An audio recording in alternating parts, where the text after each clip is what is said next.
All right, we live. All right.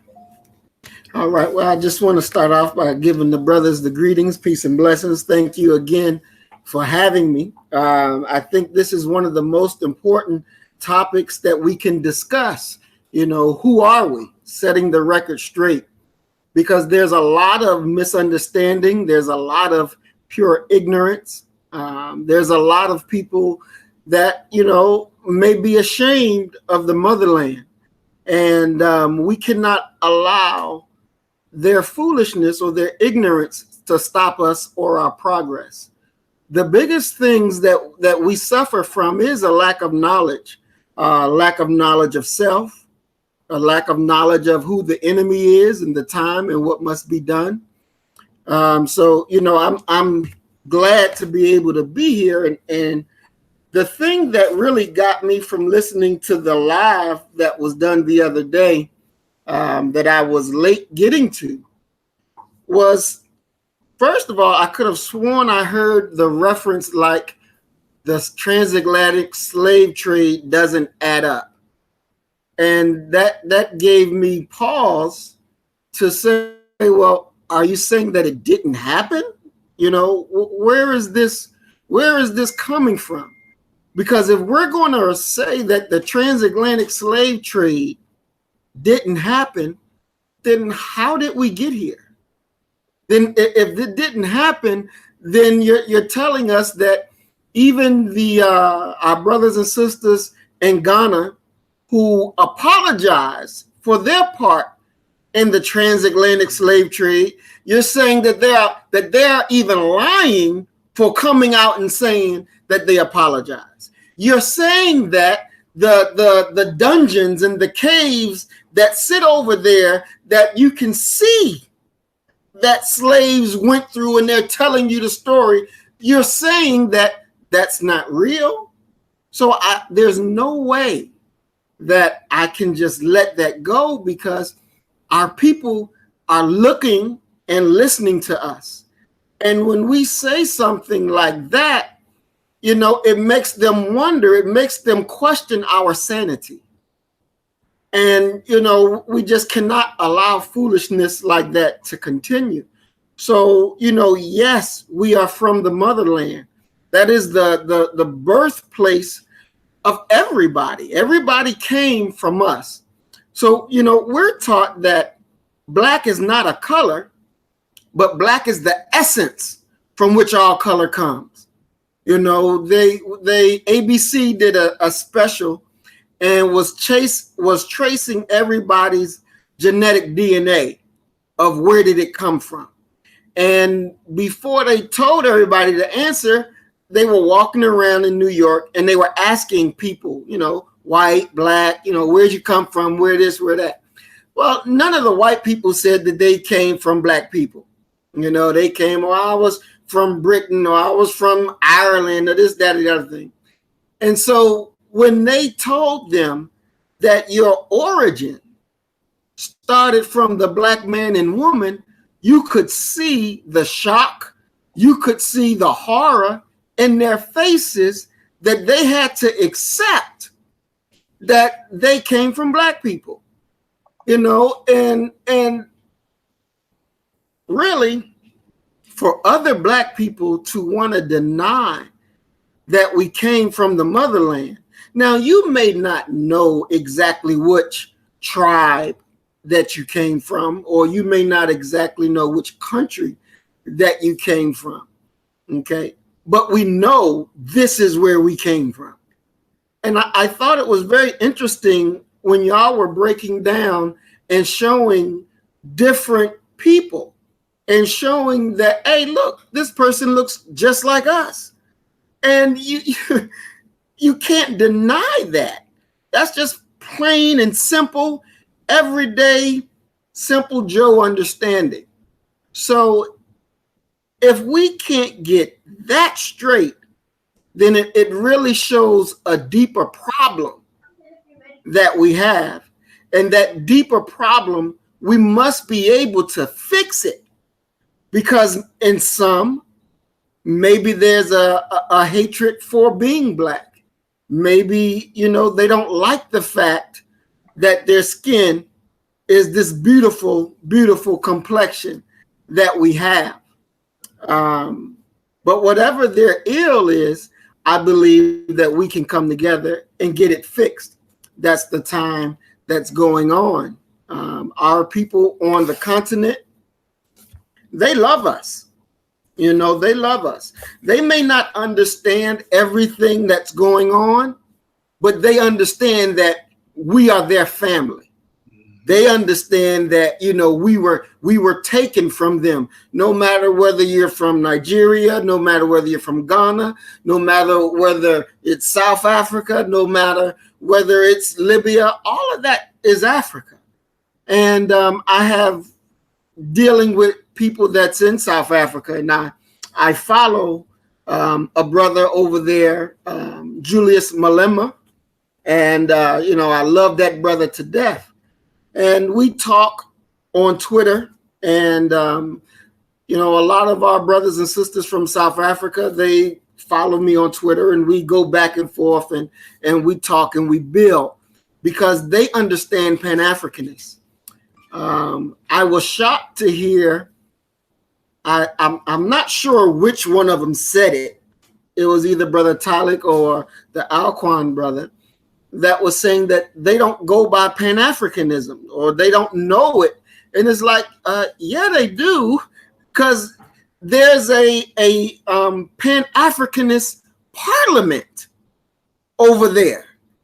And if you YouTube it, you can see it, where they're having discussions. And, you know, so this Pan-Africanism is not a foreign idea. It's not a pipe dream. This is reality. This is reality. And to deny reality says that, you know, we have a real problem. So I wanted to be able to set the record straight so our people can understand that this stuff is real. This ain't a pipe dream. Pan-Africanism is real. And we got to be able to understand that includes us.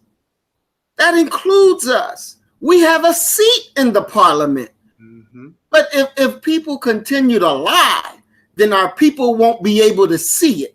And they won't be able to understand it, because they're listening to liars who have not done the research. And one of the things that we suffer from is that we've had too many liars come before us and not tell us the truth. They gave us what was comfortable to them, which turned out to be a lie. So I'll rest my mic right here, and we'll take it a little bit further. Craig, you want to say something? Okay, yes, sir. Okay, my microphone is doubling, but okay, if you could look in the group chat and play this video, and if you could go to 311, well 310. Okay. Hey, brother Guy. All right, let me do this real quick. Yeah, and that's only because, you know, my for some reason when I try to screen share a video, it doesn't. Let me click on now this. I would say this. My brother Malcolm even spoke on this. What my brother Malcolm spoke on was the fact that we have a common enemy. So to hear Black people say that we are in no way connected. You said 310? Yeah, I mean, yeah, go to about round 3 and 5. Okay. Share the screen too. All right, let me just put it on first. All right. Okay. Let me share this real quick. Oh shit. Come on. Round 3 o'clock. Yeah, right. Okay. Yeah, just play a little bit. Real quick. This is just our enemy. Time will tell. In Bandung, back in I think 1954, was the first unity meeting in centuries of Black people. And once you study what happened at the Bandung Conference and the results of the Bandung Conference, it actually serves as a model for the same procedure you and I can use to get our problem solved. At Bandung, all the nations came together. Nations from Africa and Asia. Some of them were Buddhists. Some of them were Muslim. Some of them were Christian. Some of them were Confucianists. Some were atheists. Despite their religious differences, they came together. Some were communists. Some were socialists. Some were capitalists. Despite their economic and political differences, they came together. All of them were black, brown, red, or yellow. The number one thing that was not allowed to attend the Bandung Conference was the white man. He couldn't come. Once they excluded the white man, they found that they could get together. Once they kept him out, everybody else fell right in and fell in line. This is the thing that you and I have to understand. Keep playing it. Don't fast forward. These people who came together didn't have nuclear weapons. They didn't have jet planes. They didn't have all of the heavy armaments that the white man had, but they had unity. They were able to submerge their little petty differences and agree on one thing, that though one African came from Kenya and was being colonized by the Englishmen, and another African came from the Congo and was being colonized by the Belgians, and another African came from Guinea and was being colonized by the French, and another came from Angola and was being colonized by the Portuguese. When they came to the Bandung Conference, they looked at the Portuguese, and at the Frenchmen, and at the Englishmen, and at the other Dutchmen, and learn or realize that the one thing that all of them had in common, they were all from Europe. They were all Europeans, blonde, blue-eyed, and white skin. They began to recognize who their enemy was. The same man that was colonizing our people in Kenya was colonizing our people in the Congo. The same one in the Congo was colonizing our people in South Africa, and in Southern Rhodesia, and in Burma, and in India, and in Afghanistan, and in Pakistan. They realized all over the world where a dark man was being oppressed, he was being oppressed by the white man. Where the dark man was being exploited, he was being exploited by the white man. So they got together under this basis, that they had a common enemy. And when you and I here in Detroit, and in Michigan, and in America, who have been awakened today, look around us, we too realize here in America, we all have a common enemy. Whether he's in Georgia or Michigan, whether he's in California or New York, he's the same man. That's true. Blue eyes and blonde hair and pale skin. That's true. Same man. That's it. Pause it right there. Okay. I just wanted to show that. Wow. My good brother. That was deep. Yes, sir. My good brother Talik. I respect him and I have love for that brother. He's a good brother. He's indeed a good brother. But here's one thing that I would say. The Nation of Islam back in the 1960s, even they knew that we all have a common enemy. We have to come together and just form a union based off of our commonalities. Let's not worry about our differences of religion, our differences of ideology. Let's not worry about that. Let's just come together and form this union based off of the person that is oppressing all of our people. See, and that's what I was trying to say in the last discussion, was the fact that, like, we can't throw our African brothers out. We can't, like, throw away an entire or chop down an entire African tree just because of a few bad African apples. Yes, we have a few bad African dictators on the continent today that are indeed, and this, me and brother Talik, we speak about this because we have like African dictators today on the mother continent who are living like kings, who are walking around living like billionaires, while the people of their villages and on their land is oppressed and, doesn't, most of them don't even have, running water. That's right. So what I'm trying to say is that the fact that when it comes to Pan-Africanism, we have to, at least me personally, I embrace Pan-Africanism. I embrace a common belief that all Black people, regardless of where we come from, where we were born, we could be born in the United Kingdom, we could be born in China, Japan, Jamaica, the Caribbean, North America.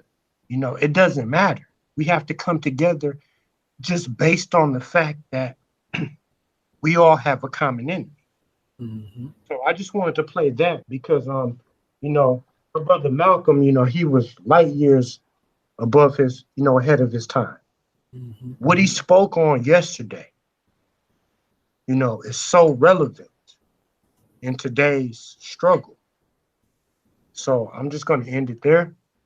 I'll hand over the floor, you know, the microphone to my brother Guy. Yo, beautiful, beautiful. I mean, and I still want to understand what Talik was saying about, he keeps saying that Malcolm only knew what he knew at that time, like things have changed. And I'm trying to, I never could understand what he keeps saying, that like racism is over. You know what I mean? To me, Malcolm was a prophet. You know, I've learned a lot from Malcolm and Brother Khalid Muhammad. Those are my two heroes to me. And they gave me that structure as well as Marcus Garvey. And it's so funny because I used to at one point had a self-hate complex myself. And I'm just gonna give you a brief story of my life, and it wasn't for my wife. You know, I would have been sounding like Aquan. Because at one point I did sound like him. Because I saw a lot of division, and I saw the Haitians. They was, you know, because this was developing through high school, and because that's the high school mentality. Because I saw Haitians, they had their own flag, and Jamaicans had their own flag, and I saw them sticking together. So I was like, well, all right, I'm going to establish my own. I'm going to rep my own people over here. So I thought so I represent the Pan-African flag, and you know, my wife, she comes from a Jamaican background, families from Jamaica and stuff like that. And she kind of schooled me, and she was just like, you know, and I carried that self-hate all the way in my 20s, from 18 all the way to my mid 20s. And when I met my wife, she was like, I was like, yeah, you know, we got our own flag, and this is represent us, and it wasn't for our people, blah blah blah. And I was, you know, talking all that rhetoric, and she was just like, well, that flag didn't come from here. It came from by Jamaica. You know, it came from one of, you know, came from a Jamaican, came from a West Indian. And I was like, nah. So when she showed me, because I thought Marcus Garvey was from here. I didn't know, and I thought I knew Marcus Garvey, but I didn't know him. And when she said, you know, did you know Marcus Garvey was Jamaican? I was like, nah, get the fuck out of here. You know? And she said, and she showed me, and Maurice, Craig, trust me, it was just this. I thought the cloud just disappeared, and I realized, shit, we was all played. I'm going against my brothers, and Marcus Garvey was saying, no, we all been through the chattel slavery. We all been brainwashed. So now I'm starting to connect with brothers from Jamaica, and we all vibing. We all come, and we all realize, well, yo, so I'm studying Queen Nanny, who was a revolutionary in Jamaica. I'm studying another revolutionary, what's his name? Zumba, who was another revolutionary who fought against slavery in Brazil. You know, and I'm studying all these stories in the French in the Haitian Revolution. I'm studying all. I was like, wow, it's not just Nat Turner. Nat Turner got his. idea from the Haitian Revolution, Haitians. And that's what he said there. He said before they murdered him, he said he gave thanks to I forgot the guy's name who from the Haitian Revolution. I forgot his name. Start with a T. Forgot his name. But he said he wanted to give thanks to the guy from the brother who started the Haitian Revolution before they hung him. So we all share ideas, and this is what Pan-African is to come together. And like Craig had put out, what Malcolm said, we all have a common enemy. We all have a common enemy. And I put something at the corner of the comment section, and Maurice and Craig, I don't know if you realize, but there was a letter written by the National Security Advisor, who was a former of the President Jimmy Carter. He sent a letter out to each state, telling the government officials that Africans in America must not unite with Africans in Africa. See, a lot of people forget about that. Why would he put it that if we didn't come from Africa, why would they put that on? Why would they send a letter out when Jimmy Carter was in office? Exactly. So that's why scholarship and research is very important. It's very important because you got to understand. As far as that guy Alcorn, he's coming from a state where he don't do research. And if you look at his videos, he's criticizing Umar Johnson and Brother Polite. I learned a lot from Umar Johnson. I learned a lot from Brother Polite. Yes, sir. It's all about sharing information as brothers and sisters. Yes, sir. You know, we can't, you know, and that's all his videos is just negative. And see, I believe there is such thing as black devils. Exactly. We can't leave that out. Those are children of the white devils. They are the minions of white folks. Malcolm said that before. He said that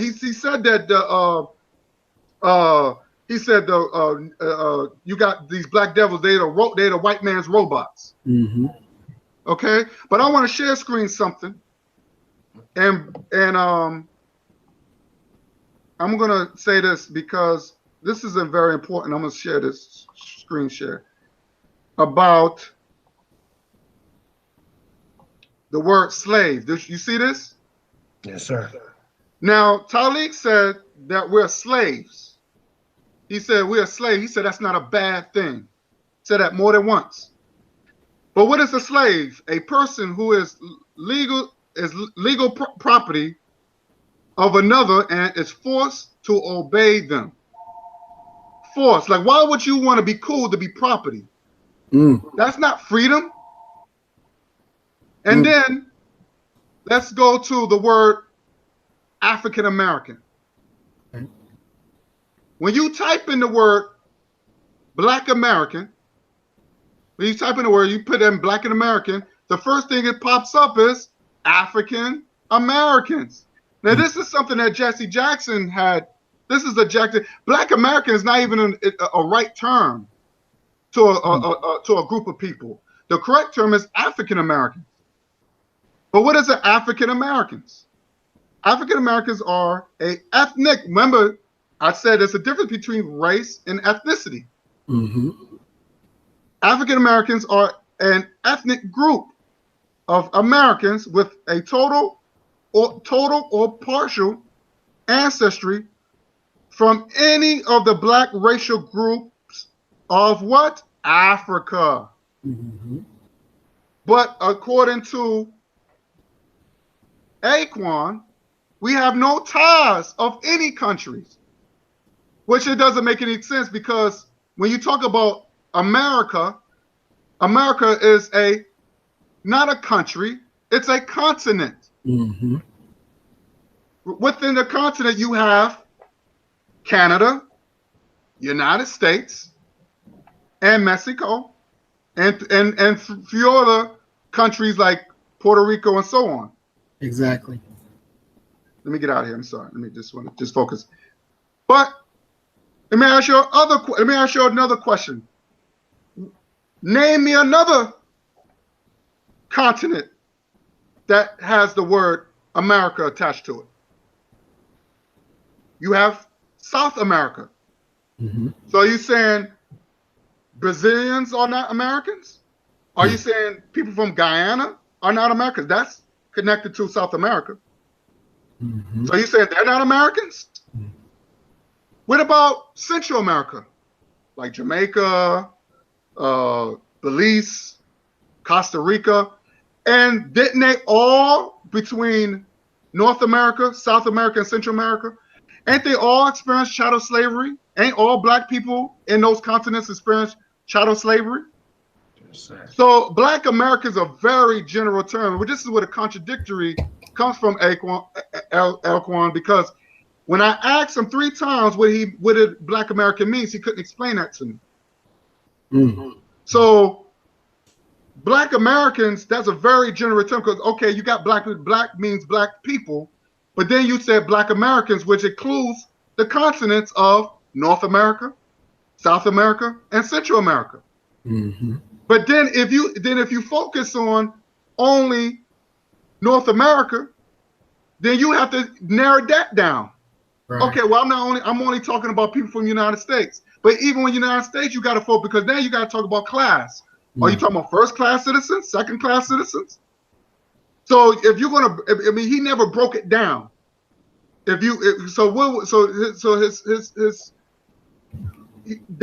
term was, number one, is very false. He should have, because that, if you word black means African.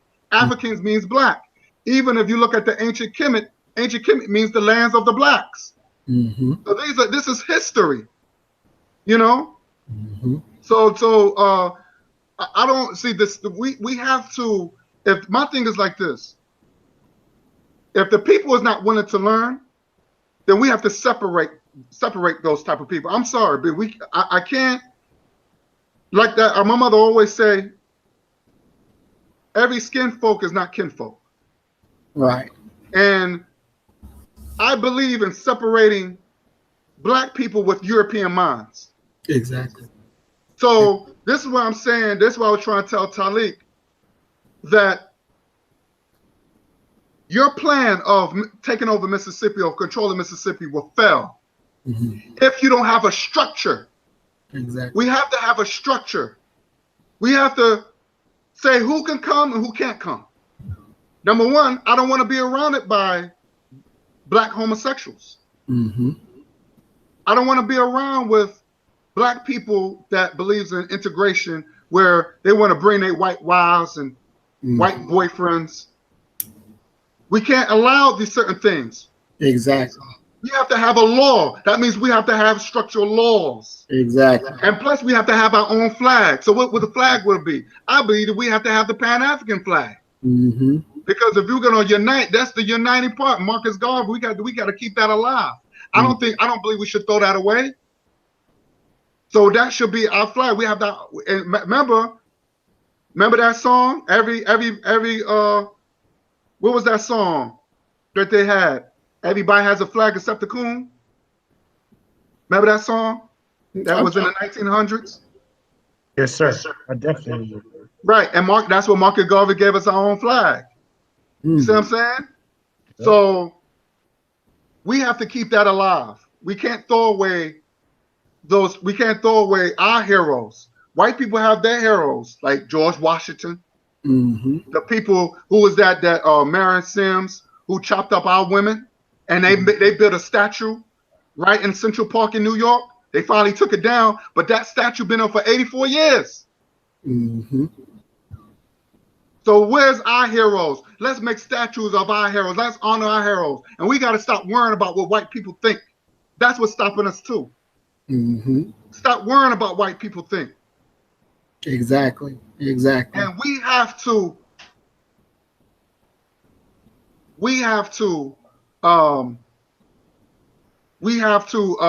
create. Oh, thank you. We have to.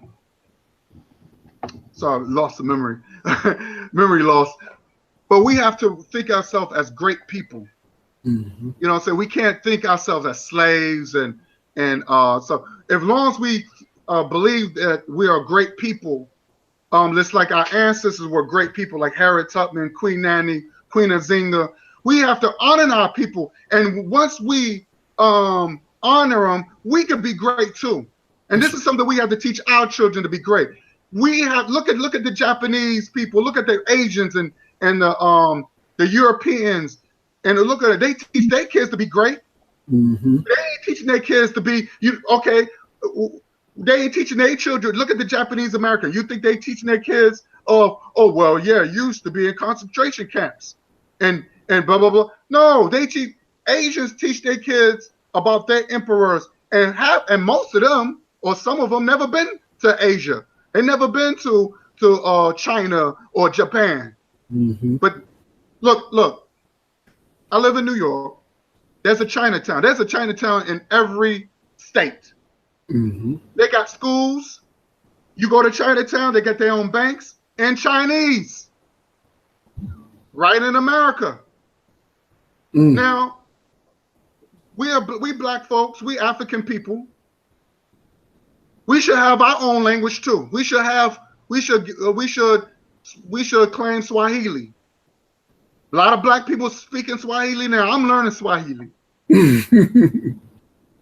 Black people speak because a lot of black people in Swahili. Look, you got black people right now in Africa.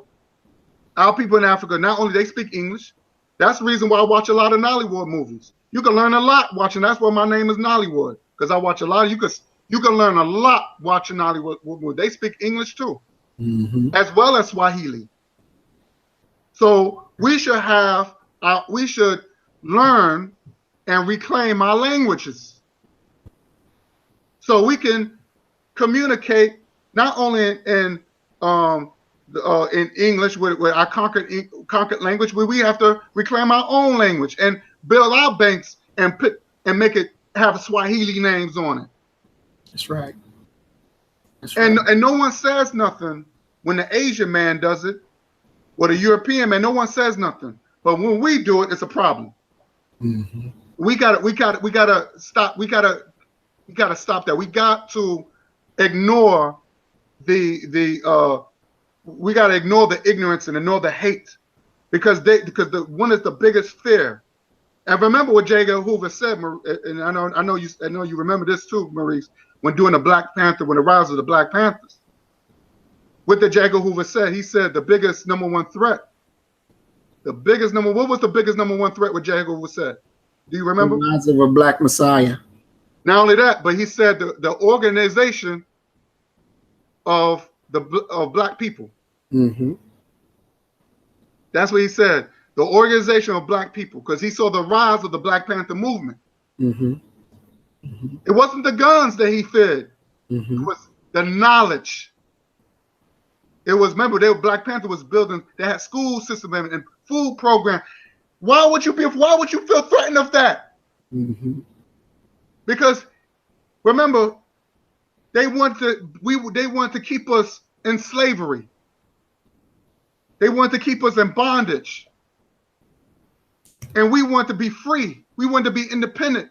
And black people to this day, but if we keep having people like Aquan and Talik keep saying that we're slaves, you know, I mean, I'll say I don't know Aquan. I don't know him. I think he's an agent to me. But Talik is always going to be my brother. But he has to get out. But I understand that because the man is broken. I understand that, and he's a victim. I understand, and I feel for him. And he's always going to be my brother.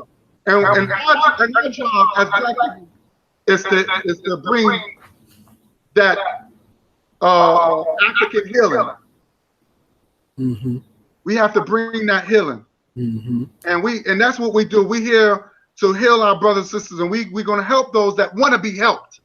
Exactly. Mm-hmm. So, you know, so I'm not going to discard my brother like that. I'm not going to discard him because, you know, he's a good brother, and he's the one who gave me a platform to really actually to sharpen my game up. I'm gonna be honest with you. He had me sharpen my game up. So I appreciate that. Definitely.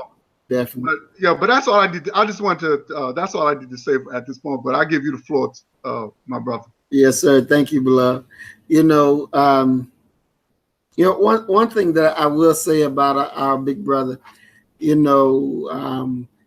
all transition. We go through stage after stage until we meet our eventual perfection.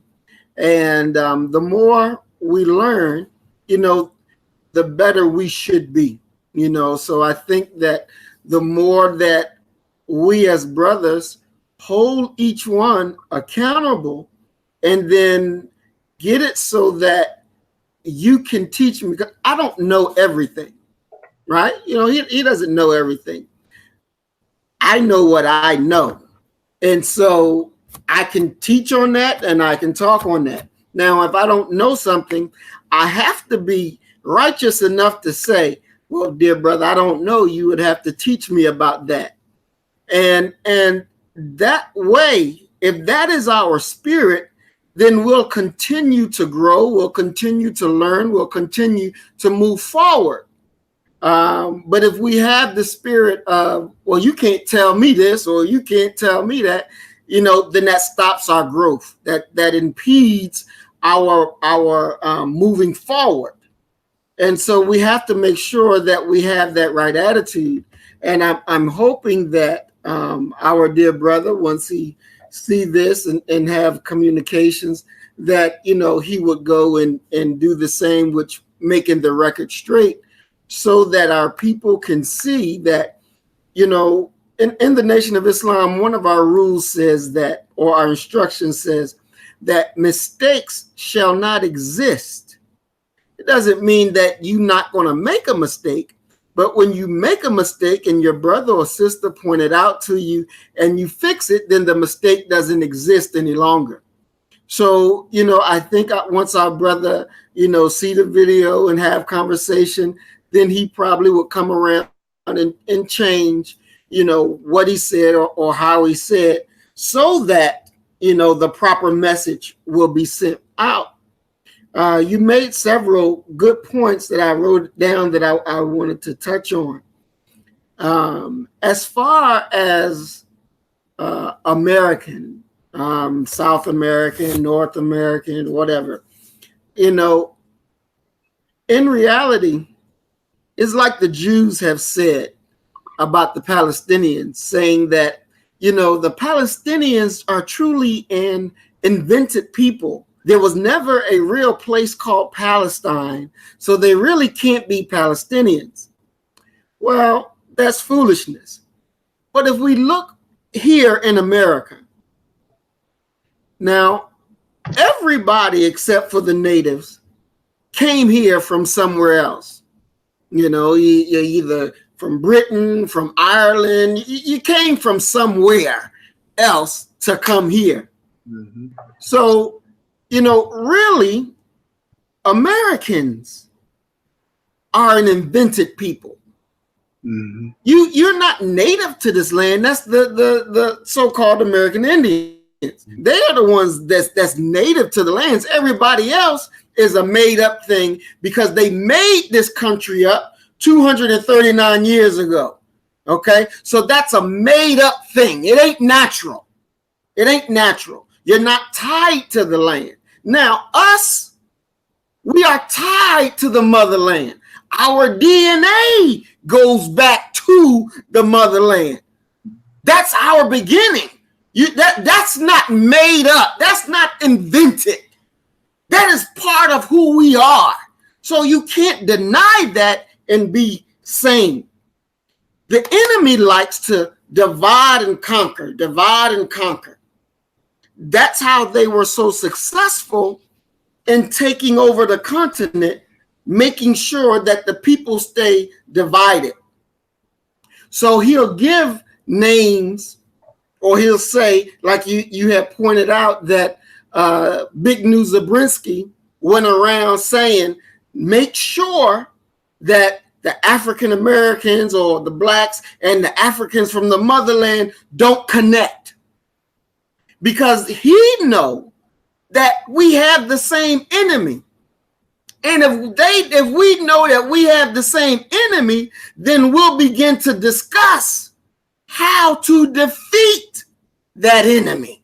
Mm-hmm. That's why in the report on the Negro family under President Johnson, there was that report came out.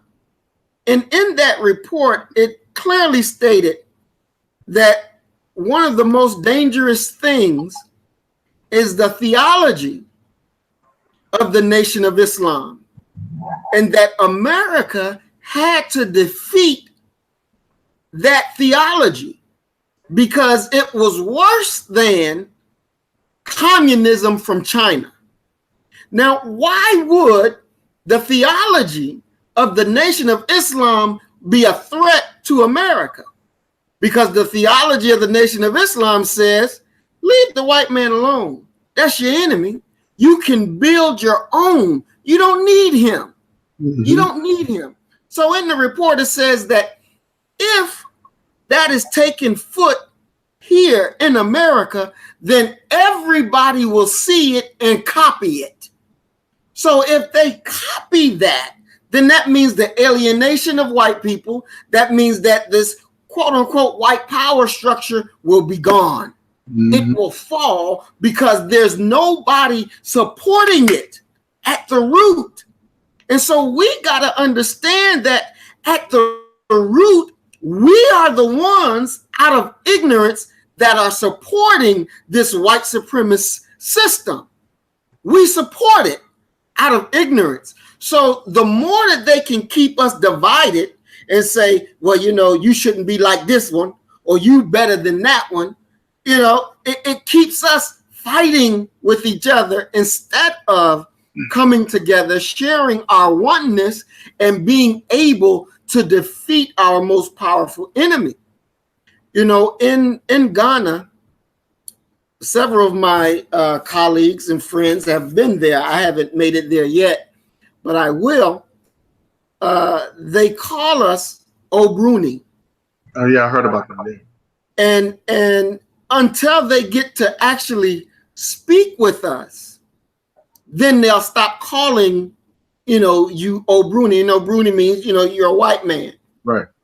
Now, we got to look and understand that the way white people think is not the way that our people on the continent think. Mm-hmm. The culture is different. So when they're dealing with us and we're acting like quote unquote niggers, that's the white man. Mm-hmm.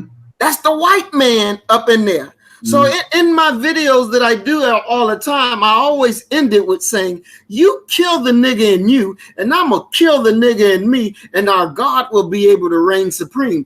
It is that nigga in us that stops us from being true to ourselves and being true to each other. It is that nigga that's in us that keeps the white man in power. Mm-hmm. It is that nigga that's in us that the enemy uses to prop him up in his foolishness. So we have to be able to stop that.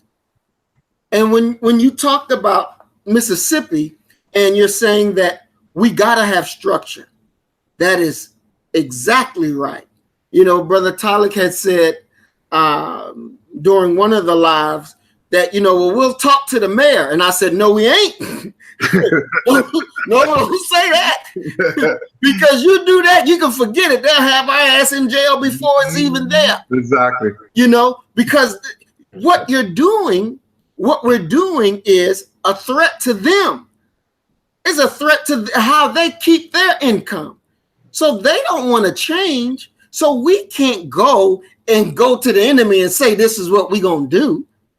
We can't do that. That doesn't make sense. That is against structure. That's against structure. Now, me being a former military and understanding command and concept and doctrines and this and that, you know, in my last video I did that I still have to post, I was talking about when police kill us and then we go protest and, we do this foolishness. And what we got to understand is the strategy that to go and protest is a wrong strategy, because all it's doing in that manner, it is making the police get more money because they're getting overtime. Because they got to come out and police us while we're doing our little protest that we go get a permit to say, hey, Massa, can we protest you? Which makes no goddamn sense in the world. So we have to strategically look how we're doing this. So I said, what we need to do is that when they do their budgets, they say, well, we're going to kill this many niggas and it's going to be about this many protests. So let's add this overtime in our budget. So when they kill us, instead of us going downtown to get the paper, the permit to go and do that, don't do that at all. When it's done, be on the low. Let it come out of who the police officers are that did it. Then, without saying anything, we show up in force at their home, on their block, and we make them afraid. See, fear is a good thing fear is a weapon that the enemy used against us. Mm-hmm. So we got to be able to strike fear into them like they strike fear into us. Just like they strike fear into our children, fear into our women, fear into our neighbors. That's how we can watch our brother or sister getting beat the hell up and we standing by and don't do nothing because of fear. So we have to use the Powell doctrine of overwhelming force and show up at their homes. And we protest at their homes, let the neighbors know that we mean business. Now you're striking fear not only in their children, in their wives, but in their neighbors. Then we go. We show up at their church. We show up at their children's school. We keep hitting them. Then they're going to be wondering what is next. See, you can't plan for this because A, we haven't went there and told you what we're going to do. So we haven't went for your permission. We're just reacting or we're responding according to our own protocol. And at some point, we got to understand and be very strategic, but accepting that not only our blood will flow, but their blood will flow. And we have to stop saying, well, we are nonviolent. Yes. No. How the hell are you going to be nonviolent with the people who live in violence? They roll through violence. That's true. Colonialization is violence. Making you a slave was done through violence. Keeping you a slave is through violence. So you will never break that being nonviolent. So we have to stop saying we're nonviolent. We got to be violent, because to be violent is good. It is good. Ain't nothing wrong with it. You're violent for the right purpose. And so when they take ours out, we will strategically respond. And there is nothing off the table except coonery. So if that means that we got to respond by method A, and then method A, we will respond. If it means we're going to respond by method B, then method B, we will respond. Then they will say, okay, let's rethink about how we're doing this. Then that will give them pause when they want to go and kill us, because they understand that there will be a response and they don't know when and they don't know how, but it's coming. And they can't be that vigilant 24 hours, 7 days a week. So we have to begin to grow up and to do things strategically and in a military fashion, because we have to be that. We have to be that. So in our structure of Mississippi, as you were saying, we need a flag. And Pan-Africanists, that flag would definitely be our flag. Brother Talib, he is good with his idea and he is good with what he knows. But there's not, to pull this off, we've already had one meeting And there's other people in, and I want you brothers to be there on this, because we're not going to be able to get it without the input. We need your help. We need you doing things. And, you know, whatever role Brother Talik has, or I have, or, you know, you have, that's the role that we're fit and qualified for. You know, not everybody is qualified to be a general. Just not everybody is qualified to do that. You know, so we'll find that spot where they fit in and then say, okay, that's your job. But if we don't do this, the consequences that we will face will be detrimental, because there will be a battle. It ain't, we are not going to be free because they said, okay, y'all can go be free. It ain't going to work that way. There will be a battle. And so when the battle starts, we can't go to their hospitals, because just like they did Dr. Khaled in the hospital, they're going to do us the same damn way. Mm-hmm. So we got to have our own hospitals that we can go to. We have to have our own, you know, our own militia, our own police that's willing and ready to throw down when time to throw down. Now, when we take that city, we got borders, and we're going to have our people on the border, because like you said, everybody not welcome in our city. Mm-hmm. The homosexuals are not welcome in our city. Mm-hmm. The pedophiles are not welcome in our city. If you have a nigger mindset, you're not welcome in our city. Mm-hmm. Drug sellers and drug users, you're not welcome in our city, because through you is the poison that come in, and our area has to stay sterile. It has to be clean, because our babies need that type of an environment. So we can't let anything and everything through. So we will have guards on the border to protect and ask you, what are you doing here? We will have our own ID cards. You got an ID card? Well, no, well, you turn around, you can go somewhere else. And those things are possible. The only thing that stops us is our will to get it done. But I believe, I know, it's beyond belief, I know the battle is coming, and I want us to be prepared. I'm sick of us always playing the helpless victim. I'm tired of it. I'm tired of seeing our women beaten up and shot and our men beaten up and shot, and the only damn thing we can do is lie and say no justice, no peace. I'm tired of that. I'm tired of that. It is time that we as men come together and say, there will be repercussions if you do this, and damn it, bring it.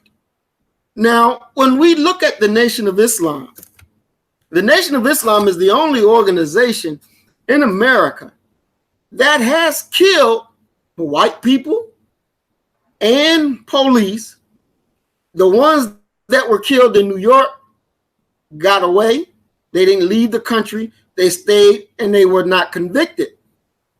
There was in California a serial killer that was killing all white folks, and they couldn't find who was doing it.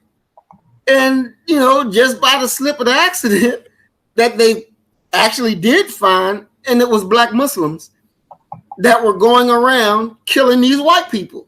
Mm-hmm. And, you know, one thing about the Muslims in the Nation of Islam that I love is that we understand that there are rules and regulations, and if you violate it, you're going to pay with your life. And I want our people to be able to understand that and be willing to carry it out. Because when we're willing to carry it out, then we're free people. Let's stop being, want to negotiate with evil. There's no such thing as negotiating with evil. Evil wants you to be removed from the planet. So there's no negotiations that can go that goes with that.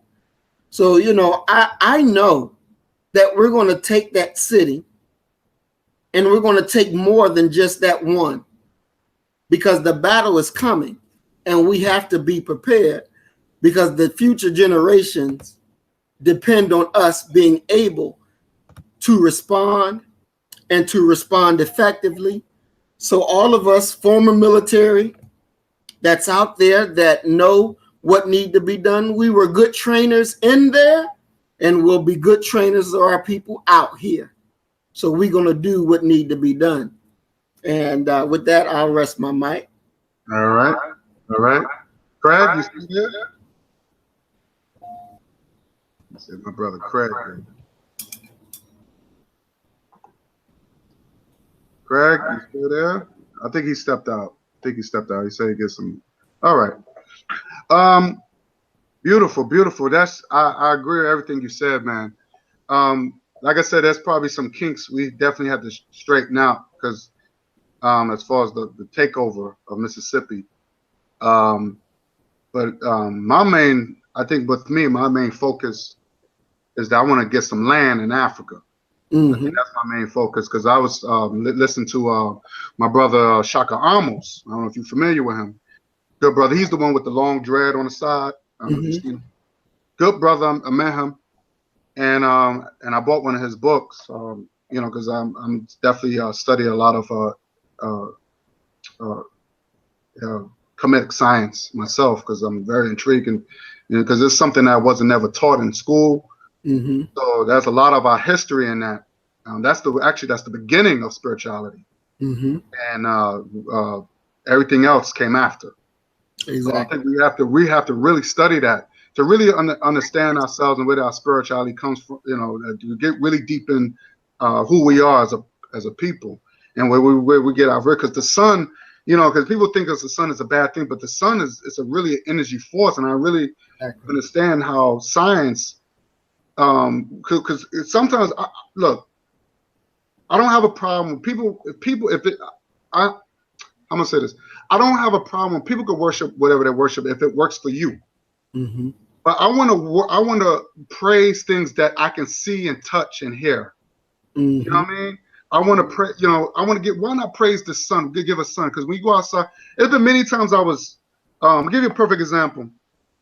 Not too long ago, I was kind of depressed and didn't feel like going outside. I didn't really have enough energy. Usually I drink some coffee, and I had to make some errands. So I had to go outside, and it's so funny because, you know, it was nice and sunny. I was like, oh, I got to go outside. Didn't want to do nothing. As soon as I went out, got sun and got that sun, when I came back in the house, I was feeling good. You know, because I was lacking vitamin D. Exactly. And that vitamin D gave me energy. I didn't want no coffee.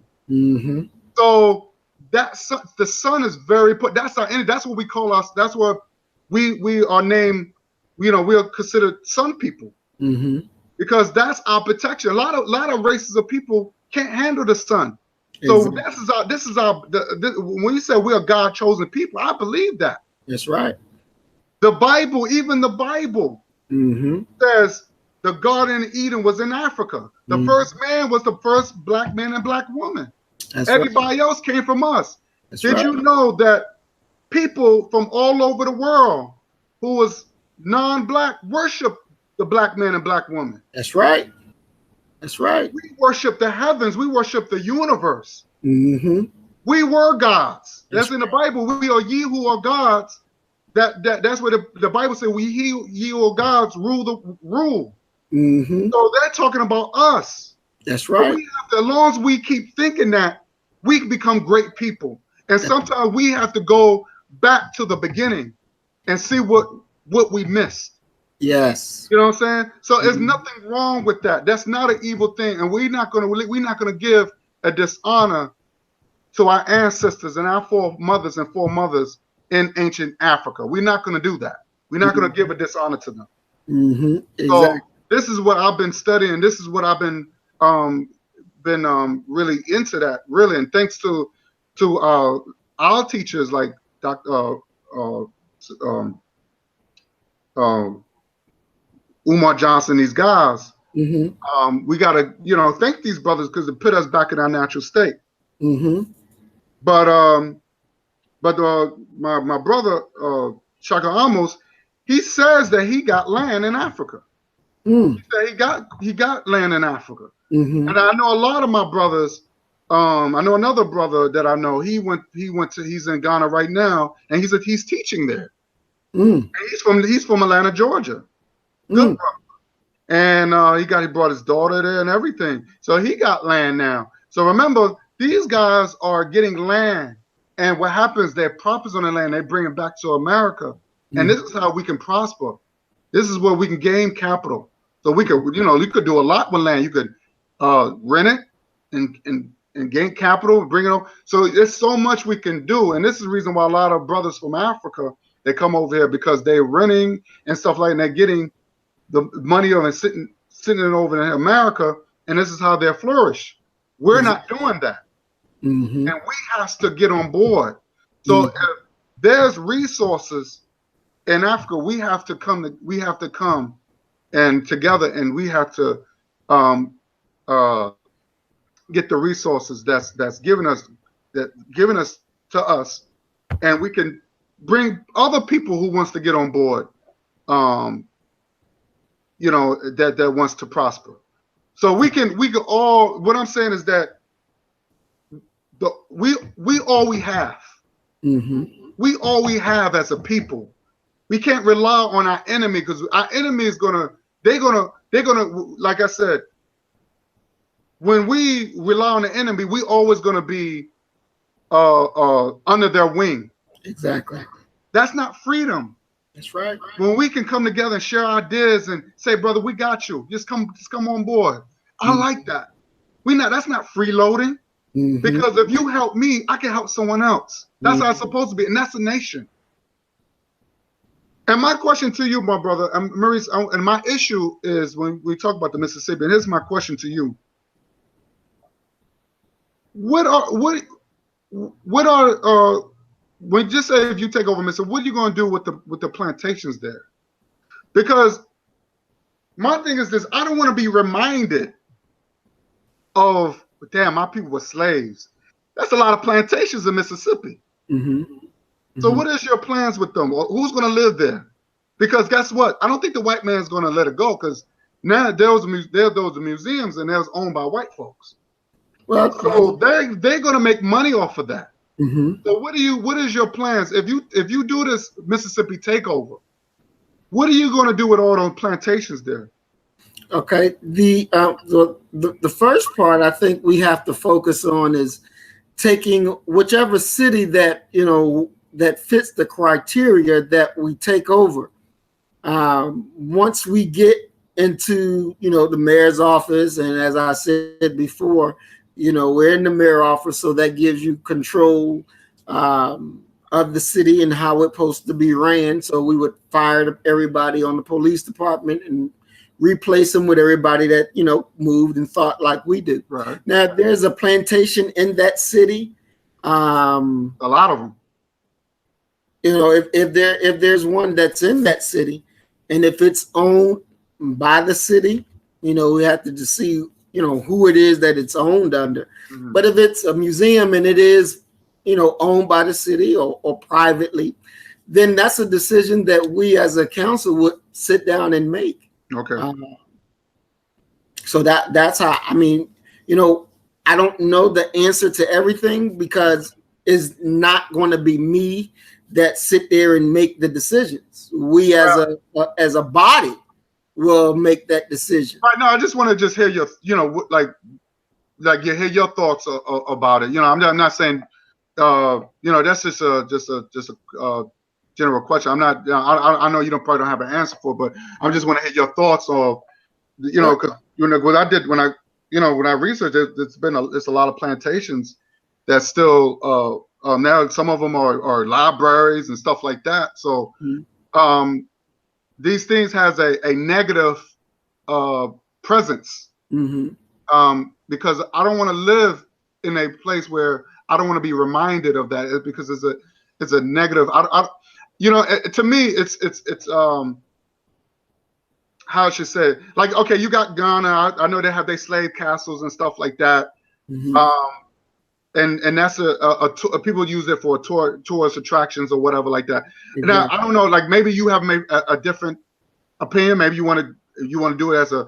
Do you feel that do you feel like we should try to own the plantation, get the plantation, and make it as a tourist attraction, or like do you should tear it down? Like, what is your thoughts? I'm not saying. I don't. Me personally, I don't want our people to think that our history starts or our beginning starts at slavery. And unfortunately, the majority of our people think that now. So it would be right for me, my thinking, it would be right for us to tear the shit down. I agree. I see them. I see them like I see, Robert F. Lee statues, all that shit. Tear it the fuck down. I don't, it has no, just tear it down. And we have to replace it with something that's going to give us pride and honor about who we are, what we're about. Yes. So I'm not in the thing. I don't agree with, leaving these slave monuments and all that bullshit. I'm not feeling that, and that would be my opinion, at the table, to say, I think we need to tear it down. Oh, you got my vote. Hope that everybody would be in agreement that shit gotta go. Yeah. Exactly. Yeah, exactly. Because all you gotta do is Google it, and you'll see all these plantations and stuff like that. And I just said, wow, there's a lot of plantations in Mississippi that I'm just not. It's a very demonic feeling. Mm-hmm. I'm very uncomfortable. I don't want to live in a state where that's still up there. Exactly. So that's something that need to be discussed. I don't know how Brother Talik feel about it, but at least that you and I have an agreement on that. I would hope he would feel the same way. I don't know, brother, because he said he's a slave. I don't know. He's still a slave. He said that's a good thing. He said that's not a bad thing. You heard him say that. That's not a bad thing. I think we did good. He said that for real? Look at the videos. Look at the video. Actually, he said that on the I believe he said that when we was talking. Really? I gotta go back and look at that one because I may have missed that one. Yeah, he said that. He said that. Yeah, he said that more than once. And I bet you he'll say it again. If you talk to him again, he'll say it again. And he said it wasn't a bad thing to be a slave. He said we did pretty good doing slavery. He said between now and now, he said I think we did pretty good. Oh wow! Yo, Maurice, I'm surprised you didn't hit. Wow. That was the when Craig would be my witness, and like I said, check his videos. Wow. Yeah, I gotta go back and re-listen to that one because that one kind of went over my. I didn't hear that. Oh, wow. He said it more than once. It's not the first time he said it. So that's a problem. That is a that.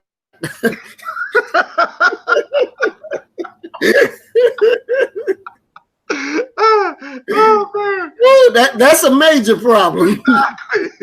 He scared me when he said that. Wow. So I don't know, bro. I don't know. So maybe he was joking. No, he wasn't joking. No. Oh no, he was that serious. He said the white man was right. He said we are. Actually, he said this in the video when you was on there. Mm-hmm. If you listen to the whole video, he said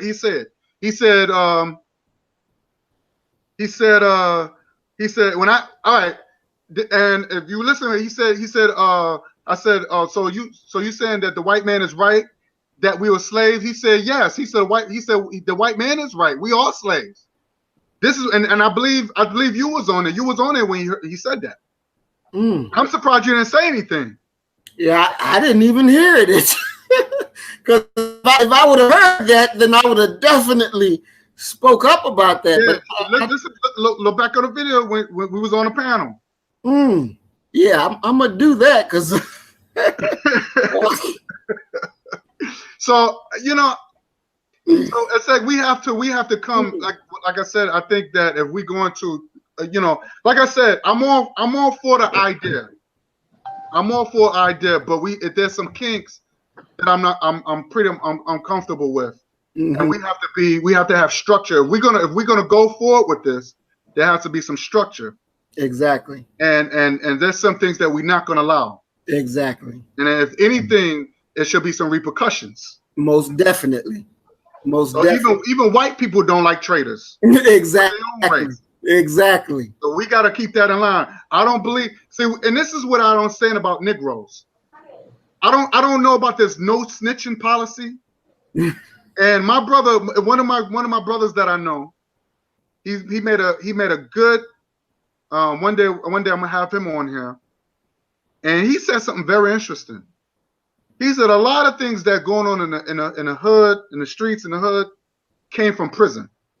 And he said the whole no snitching came from the prison. So if you stab somebody in prison, or if you get stabbed, you can't tell the COs who stabbed you, because you would get hurt more, or people would get you for telling on somebody, which is crazy to me. Exactly. But it's a prison thing, and they brought it into the streets. So now you get shot by somebody you know who shot you, but you're afraid to say something to the police because now you're afraid to there's repercussions if you tell somebody that you know who the murderer is, or if you know who the rapist is, or the molester. You got to be careful who that to tell the police, because you might get some repercussions, which is nonsense. No. And this is the the white man prison's mentality, and we got to cut that out. Exactly. Because if somebody killed my loved one who happens to be black, I'm telling. I don't care if you black, red, yellow. I am telling on you. You're not gonna get away with that. And damn it, if you're gonna come get me, then you come get me full force. I'm ready. Exactly. I'm ready for you.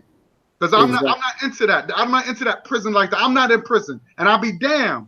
I'll let a black man put me in prison in the way I live at. Exactly. It's not gonna happen. Exactly. I'm not gonna let the white man gonna do it. What makes you think I'm gonna let a nigga do it? Exactly. Exactly.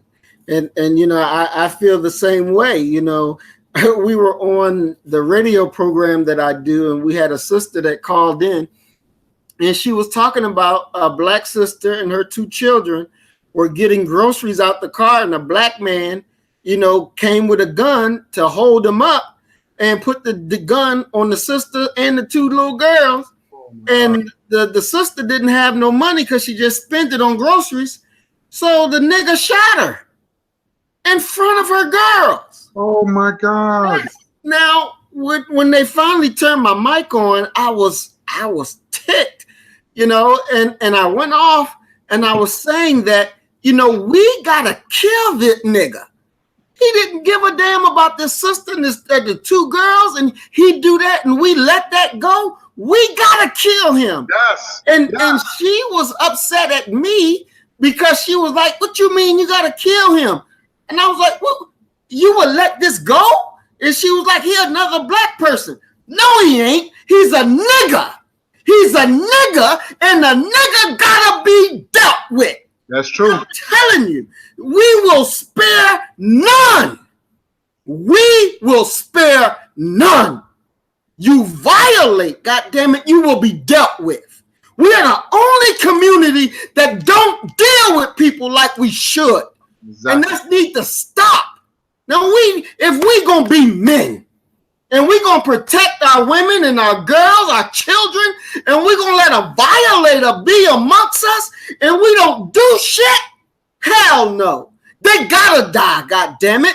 They better run to the enemy before we get them. Because when we catch them, there will be no mercy for you. None.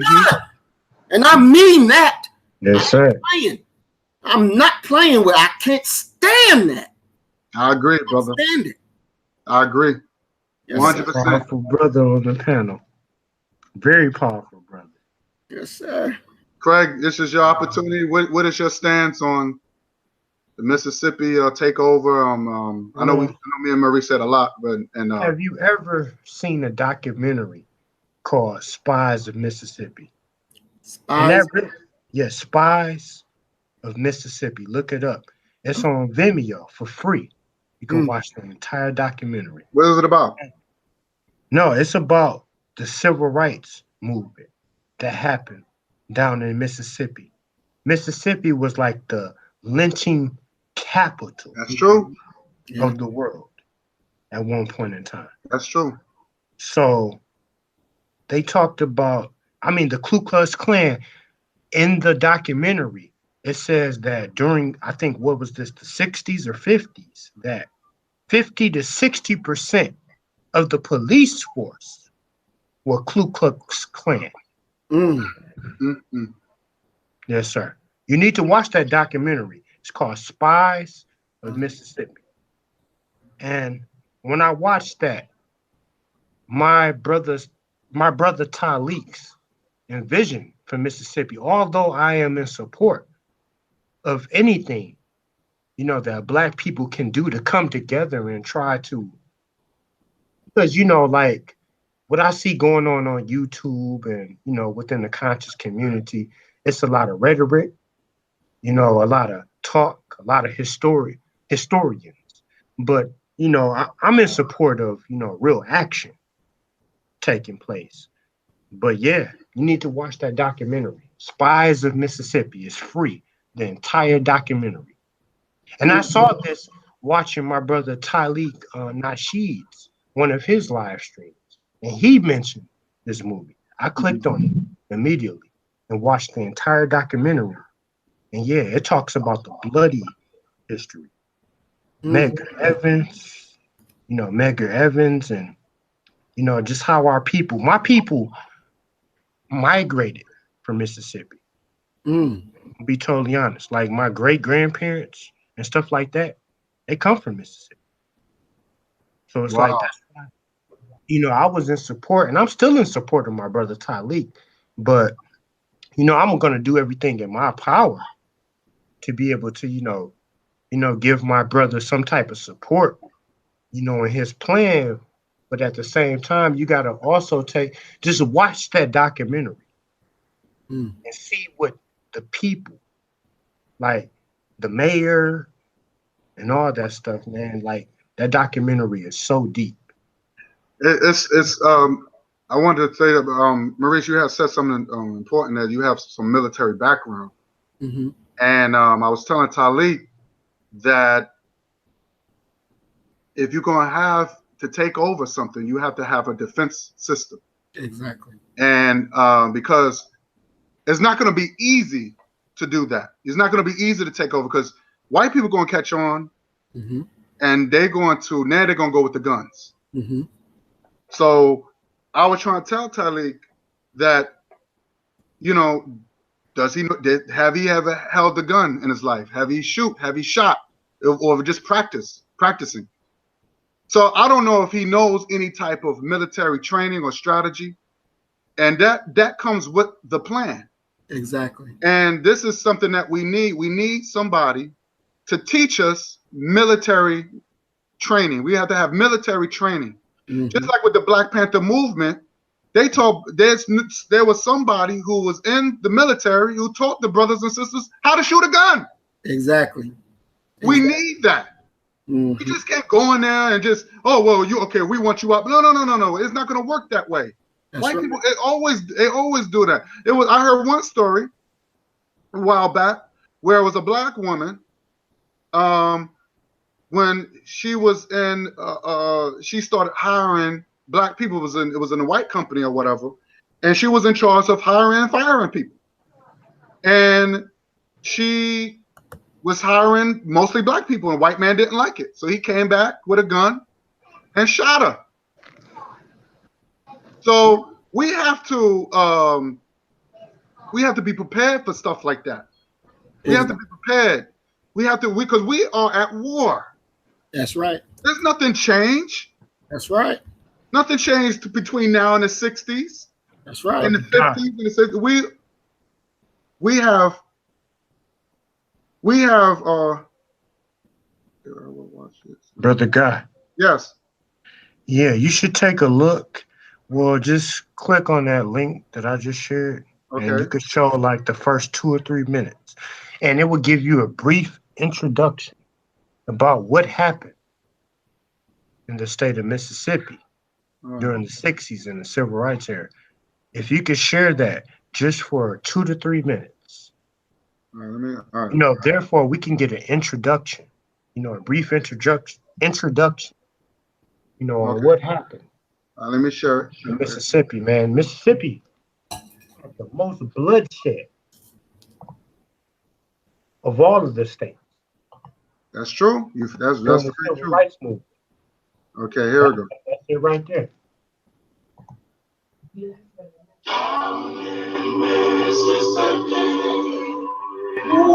Remember, Johnson said, there's America, there's the South, and then there's Mississippi. Mississippi was a violent place in the 1950s and 1960s. Any kind of civil rights agitation was a death-defying act.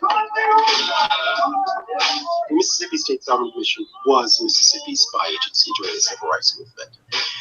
The Sovereignty Commission wanted to know who the activists were in the Black community. Down in Mississippi. So they were out to stop overt efforts at integration. Down in Mississippi. Put it in full screen, bro. Huh? Full screen it. Itself, we're not just talking about some rednecks on the street or This is what we have to watch out for. minds at its highest levels. We knew we were being followed. I knew my life was in danger. This is still the United States of America, and you don't treat American citizens this way. You will be arrested for parading without a permit. How far the Sovereignty Commission went in terms of crossing legal lines, I think it is accurate to say that they cross them all the time. Way down in Mississippi. Down in Mississippi.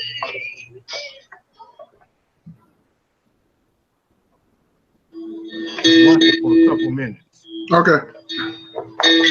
Looking at the United States, Mississippi is in the center of the state at the southernmost tip. Mississippi definitely is considered the Deep South.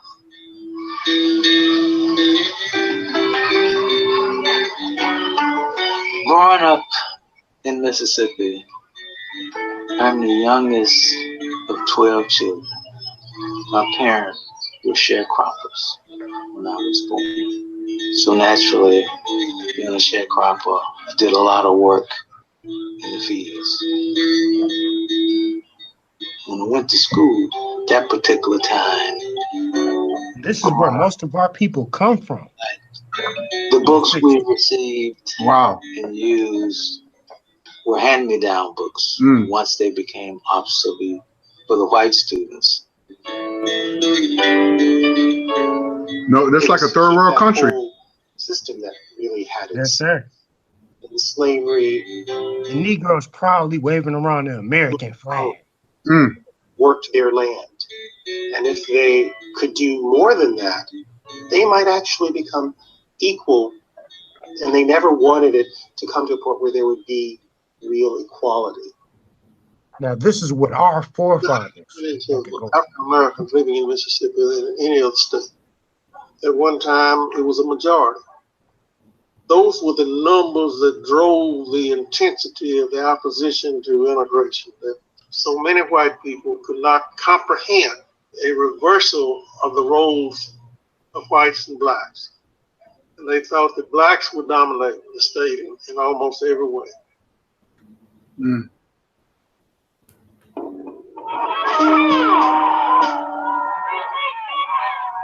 The political atmosphere in Mississippi in the middle 1950s was beginning to change very drastically.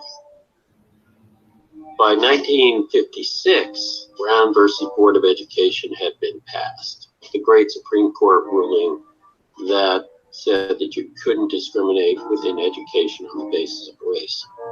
The legislature of Mississippi was.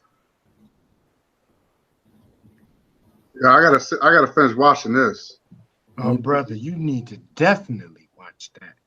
Like, that will touch your heart. They talk about Medgar Evers up in that video, how he was shot in the back. And wow, I've seen. so are your people? Actually, I saw the movie of that though. That was a good. Brother Guy, did your people originate from New York, or where did your people come from? Actually, they originated from well, most of my parents and my grandparents came from Washington D.C. Oh, Washington D.C. But of course they originated from there. So remember, you have to understand too. A lot of black people moved to the north because of that. Because if you look at my family, they're very southern. Yes, sir. So a lot of southern black people moved from the south because of that situation. Yes, sir. What about 2 and 3, 4 times great grandparents? You're right. No, I'm asking. Do you know the history of like 2 and 3, 4 times great grandparents? 2 and 3, 4 times. Do I know the history? Yeah, I mean like your great. Well, I don't think I go back far. I could go as far as my great grandparents. Okay. Yes, sir.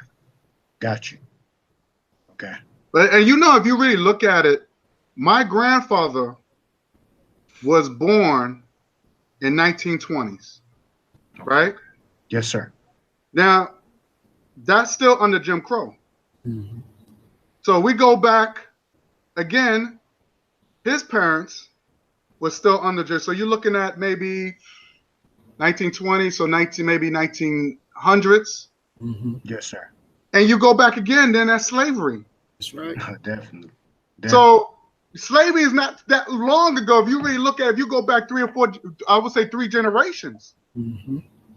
So I'm saying my granddad got killed. He went through alcoholism, got hit by a car because of Jim Crow.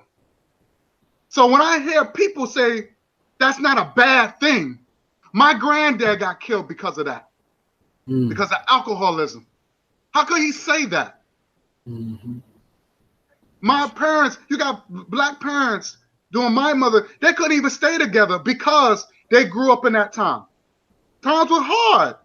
So remember that created a lot of problems within the black families. Yes. Because they can't get a job. That's right. Because now they want to be themselves. So you're gonna fire somebody because they want to be themselves. That's right. They can't wear their hair natural. That's right. They pass laws that you can't be yourself. That's right. And that's not a bad thing. I don't want to hear that. That's nonsense. That's slave talk. Mm-hmm. And I won't let Tyler get away with that. I'm sorry. Yes, I'm not going to hear that out of him. He could get mad, he can get upset, but I won't hear it. We're not coming. We're moving on. That's why I said let's stick to something that's great and move on. Well, like you said, my brother, like when it comes to my brother Tyleek, I have to give him a little bit of leeway. And the reason that I say that, going back to what you said earlier, the brother is hurt. He comes from the Jim Crow segregation era. So we have to look at this. If we look at our parents, and I'm not sure how old everybody on the panel is, but if we look at our own parents and we think about what our forefathers had to go through, our parents, our grandparents, look at what they had to go through in the Deep South. Back in the 50s and beyond. Like any of our, forefathers and stuff, if they traveled into the Deep South, they would have been denied the ability to even go into a restaurant and use the bathroom. They would have been denied the freedom to go into a restaurant and get a cup of coffee. And we're talking about 1950s and 40s on back. So we have to look at my brother Talik.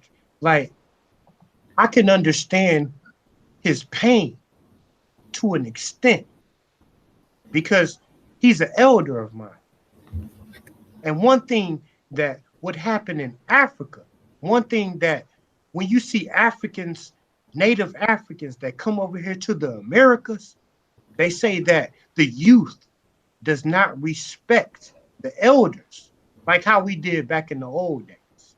So my brother Talik, as long as he doesn't go too far, you know, off into the deep end and stuff like that, yes, I definitely have to correct him when he says that we have no ties, you know, whatsoever, you know, to people on the continent.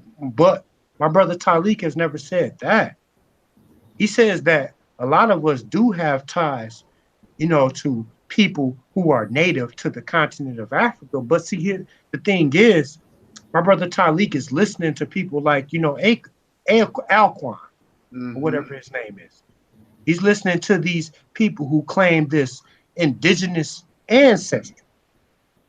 And he's receiving a lot of misinformation. Because you got to think like even if I go back like 10, well, no, I don't even have to go back 10 generations, but I would say probably about 5 generations. Some of my people tried to get the hell away from Africa because, you know, Africa in certain places, they have corrupt leadership to the point to where you could look into a village and there will be a corrupt leader. That's European influence, though. Yeah, but I'm talking about today. Oh, yeah. But that's European influence. In Africa today. Yes, sir. You have African leaders who are billionaires, and their whole village is starving. So me and my brother Talik talk about this all the time, that there are leaders in Africa, just like if we look at, you ever heard of Papa Doc of Haiti? Yes. Right. Yeah. Okay. Now, after the Haitian Revolution, one thing that happened was the fact that most Black leadership that came into power was corrupt. They were all about materialism and capitalism. And you would see the leaders living up on the top of Mount Olympus, you know, driving $200,000 and $300,000 vehicles, while the people in their village were starving. So I can understand my brother Talik's, you know, hatred to an extent of Africa, because, you know, some of my people, you know, some Black people, why do you think you see people who are native to the continent trying to migrate over here to America, and they claim that America is the land of opportunity? That's because in their own village, in their own country, that they are denied, you know, opportunity, access to capital. So right. I can understand, you know, my brother's Talik story to an extent, but I'll be damned if I let him say that, you know, we don't have any ties to the people in Africa. I showed that. You know, I showed that we definitely have a connection. We are the same people. We are, you know, members of the same race. So I will end it up there, and I'll let you brothers come in, because today's discussion is not about me. You know, it's about, you know, my brother Maurice, Muhammad. Well, I wanna just throw this. I want to say this. Alquan said that Jamaicans, he has an issue with Jamaicans, right? And they don't really do anything, and they, you know, they use, I guess us as Black Americans, and until they get over, right? This is what he says. But it's obvious he hasn't done his homework, because there's been a lot of, you know, brothers from that island that have put in work. I'm gonna give you a perfect example. I'm gonna screen share this. Who remembers this guy named Colin Ferguson? Yes, I love that brother. Yeah, man. Yeah. So you know about him. Oh yes. What's that? Where's that? What is that at? Yes, sir. I have it here. Oh no, this is. Oh shoot. Okay. The brother killed a lot of white people on the train. He sure Some did. train in New York. He sure did. Let me type that in. Oh shoot. Give me 1 second. Okay. Right here. Yes. 1993 Long Island Railroad shooting. Right? Y'all see that? Yeah. Right? He killed 6 people, injured 19. This is this man right here. 6 crackers. That's him. Now he's still living. Mm-hmm. He's still living. They gave him 315 years. You know, of course, he's not going to live that long. But you know, this is what they did to this brother. But he's a revolutionary. You know, because he was mistreated, and he snapped. But no one talks about that. No one talks about the mistreatment. When we you know, go mad, at least we have a reason. Exactly. And I heard that this man take medication too. But where's his help? How come they don't send him and put him in a place where he can get treatment like they do white folks? But with us, oh, there's nothing wrong with us. Oh, we are lying. But we have a reason. But they just think, oh, we can get, you know, they look at us like we don't have feelings. This is another thing. They say we don't have no souls. We don't have feelings. We don't cry. We don't feel pain. And white people actually believe, even to this day, they say we don't feel pain. You know, and it's like, wow. So, yeah. So he killed white folks. So, yeah, he put in work. So I don't understand where he get this thing where Jamaicans just using black people. I want to share something else with when we talk about the corruption. Let me share something when we share this. We was talking about the corruption. We was talking about the war in the Congo. I'm sorry. Who remember Patrice Lumumba? Yes. How they assassinated him? Yeah. And I guess they put this Mobutu? Mobutu, yeah. Yes. They put him in office because they made it where, because Patrice Lumumba, he was taking care of his people. That's right. In the Congo.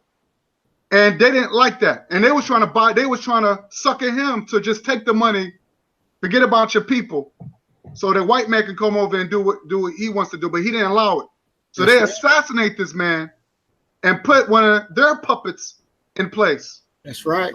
And this is why the Congo is still in a mess today.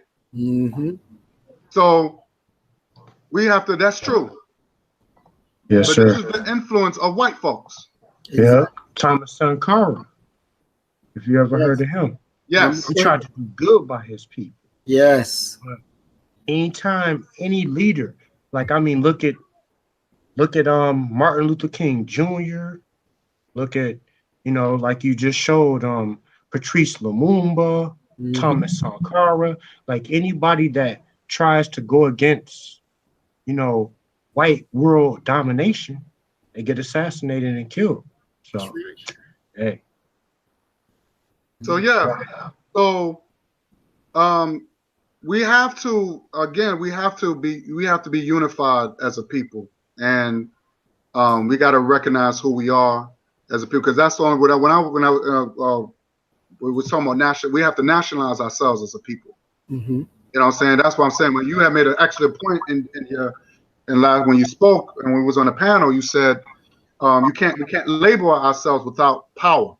Exactly. And you brought up the Nation of Islam, and I know I made a video. I said I brought up the Black Panthers as well, and I was kind of and I said about the reason why Ray Kelly did not want to go in, because what you said was factual.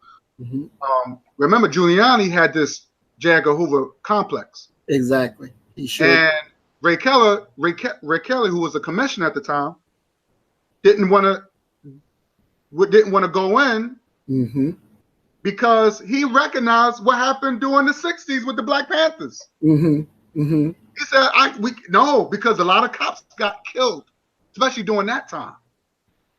A lot of cops got killed. So, you know, and so he didn't want to repeat that history again. So so you're absolutely right. We have to label ourselves that we have to, we are connected to land. This is what defines us as a people. Land defines the people. Remember, I was saying whoever controls the land controls the people. That's right. We have to be connected to land. Now, this is not our land. Now we can say as like we helped build it, and yes, we were the first people who were here. That's true. If you go back 1,000 years, 2,000 years, 3,000 years, 4,000 years, yes, Black people were here, African people were here, but West African people were here. The Olmecs were people who created the Olmecs were West African people. That's facts. We're pyramid builders. Exactly. Name me one group of race.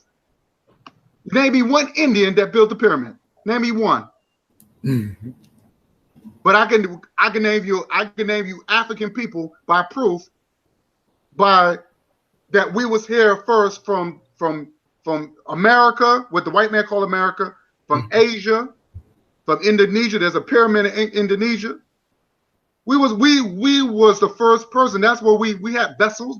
We didn't travel. Although we didn't travel. We talking about thousands of years before. We talking about way before the white man even existed. Exactly. That's right. We're ancient people. So for us to say that we're not Black people, look, Maurice, I believe you saw the video about the African war dance that I put in the video.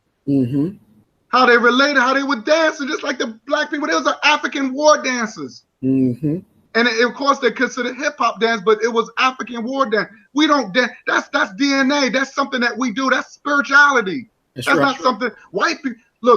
Look at how white people dance, how they mimic us. Don't they dance funny? Because they don't have no soul. It's not in them. That's when we laugh at them, be like, damn, dude, you don't have shit. We laugh at them because it's not in them. Us, it's come natural.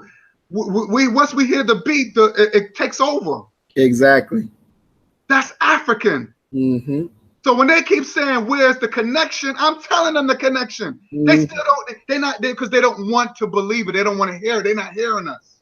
And I hate that when Talik and the other cat, he's like, I'm still waiting on the connection. I'm telling you the connection. When my brother Craig was showing them the connection with the people. And I was saying, I said, wow, those look like the women that I grew up with. They look like the men that I grew up with here. The braid of the hair, the dreadlocks. He said the dreadlocks came from India. India was a swampland when Africa was building empires. What are you talking about? Exactly. Let me show you something. I'm gonna screen share this because I put this up. I'm gonna screen share this. I'm gonna show you that our people. Look at that. That's dreadlocks. That's right. So what is he talking about? That's right in Africa. Show me. So how is it? So our people was doing that. This is going back almost damn near 5 or 6,000 years. So show me a dreadlock that came from India. That's right. So you know the ignorance. We can't. That's not tolerated with us. I'm sorry. Let me get out of here. But I just wanted to show you, we are powerful people. As long as we connected to Africa, because you know what, Maurice and Craig. Talik said something that I didn't like. He said, why do we have to use other people to be great? Which to me, I didn't understand that. If other races of people do it and you don't criticize them, but why would you criticize your own? Exactly. The white man didn't tell me who I was.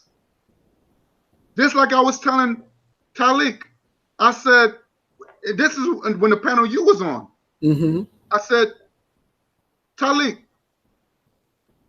ever since the time I was in public school, the only thing I learned was slavery and Dr. King. Exactly. They didn't tell me about Kemetic science and ancient Egypt. I didn't learn none of that.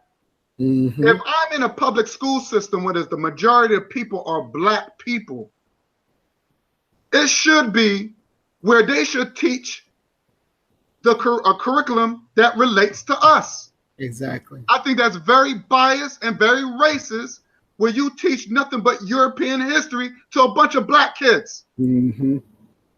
Exactly. And it's not fair. They arrested a black woman because she teaches African history. Did you believe that? Did you know about that? Yes, sir. I heard. They arrested a black woman because she decided enough was enough. That just shows you our kids were lost. And what the other disturbing, what Alquan said, he said the documentary of Hidden Colors was for lazy people who didn't want to do research. He said that's what the documentary of Hidden Colors is. This is coming from, this is what this Negro said, or I don't even know if he's a Negro or not. I don't know if he's black. We don't know if he's black. He could be an agent because he didn't show his face. Show your face, Alquan. If you see this video, show your face. Who are you? Because for concern, you will always be an agent in my eyes. You're a suspect. And you come on our platform to disrupt the unity. I won't have that, whoever you are. Because you could be a white man trying to sound black or trying to pretend that you're a black man. So we got to be careful who we allow on our platforms too. And I won't, every time he comes on the platform, I won't be a part of it unless he show his face. Exactly. Wow. So we're not having that. We're not having that Jason Black bullshit. No. That's another person I was suspect on. Jason Black. He never showed his face. Oh yeah, I can't stand that nigga. Yeah, I can't stand him either. Can't stand him either. That's why if you know it, you don't hear him no more.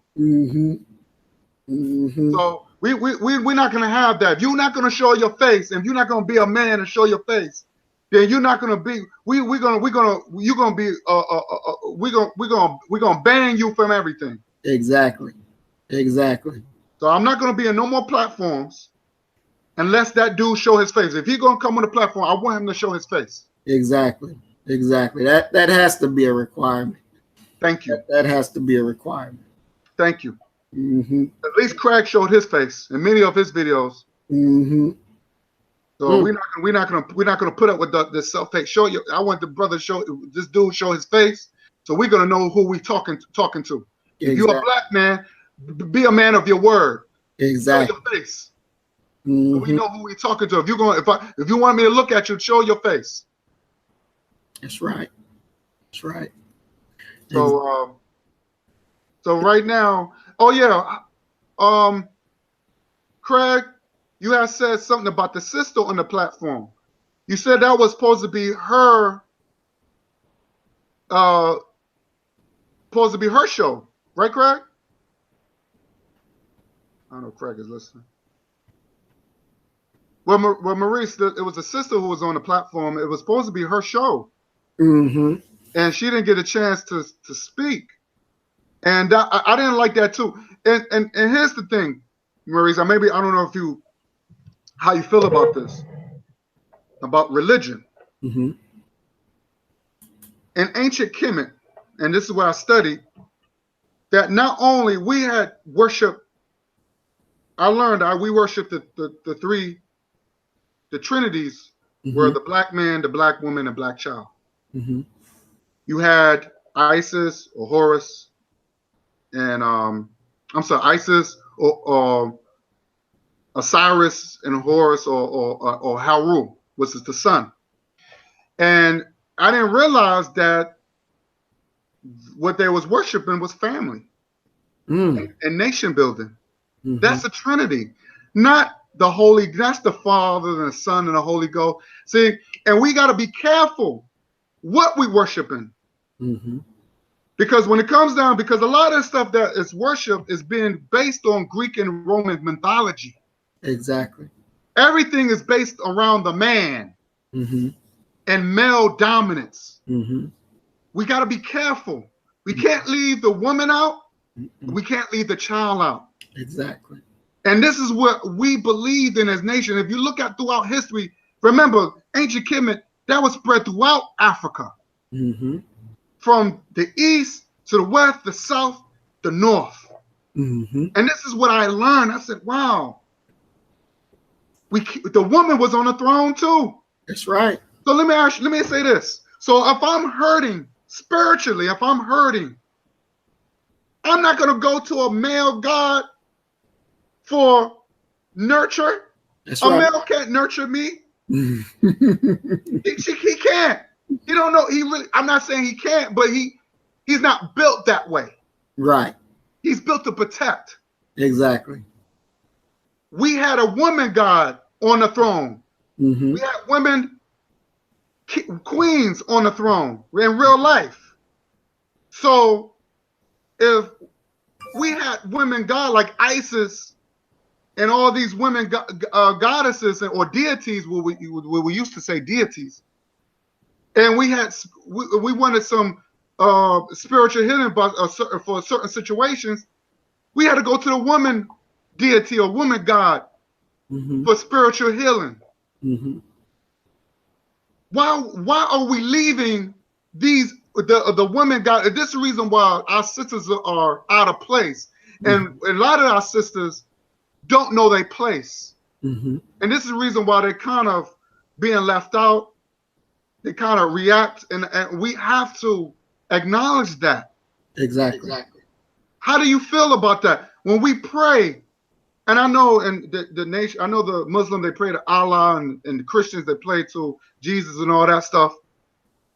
But as a brother from the nation, how do you feel about that? What is your take on women, a woman, a goddess or a god, so someone we can go to get that spiritual healing and spiritual, we hurting, we in pain, and we want somebody to hold us spiritually, like a mother holding her baby. Exactly. Like, what is your take on it? You know, in the Nation of Islam, we teach that the woman is the second self of God. So you know, you're not going to have the woman not in her place.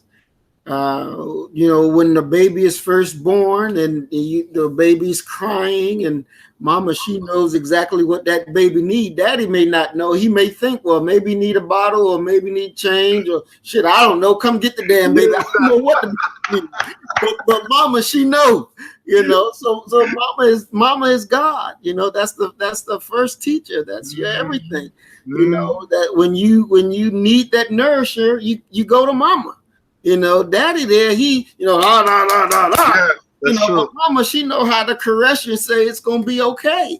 You know, we gotta have that. We're not gonna prosper without that. We're not gonna prosper without that. You know, we believe that in the Nation of Islam, we're taught that one of the most extreme values of the woman is that she makes a man for God. She makes the man. Now, you know, because there's times, just like you say, you know, and doing this work and, you know, trying to run my organization and keeping things straight, it's stressful. It's, you know, like, oh my God, you know, and the person, Sister Pam, you know, she's my helper, my assistant, and she's my nurturer. Mm-hmm. You know, when shit get tight, I go to her and she says, it's gonna be all right, brother. You know, you do this, you do that. You know, nothing like a woman's voice, boy. Exactly.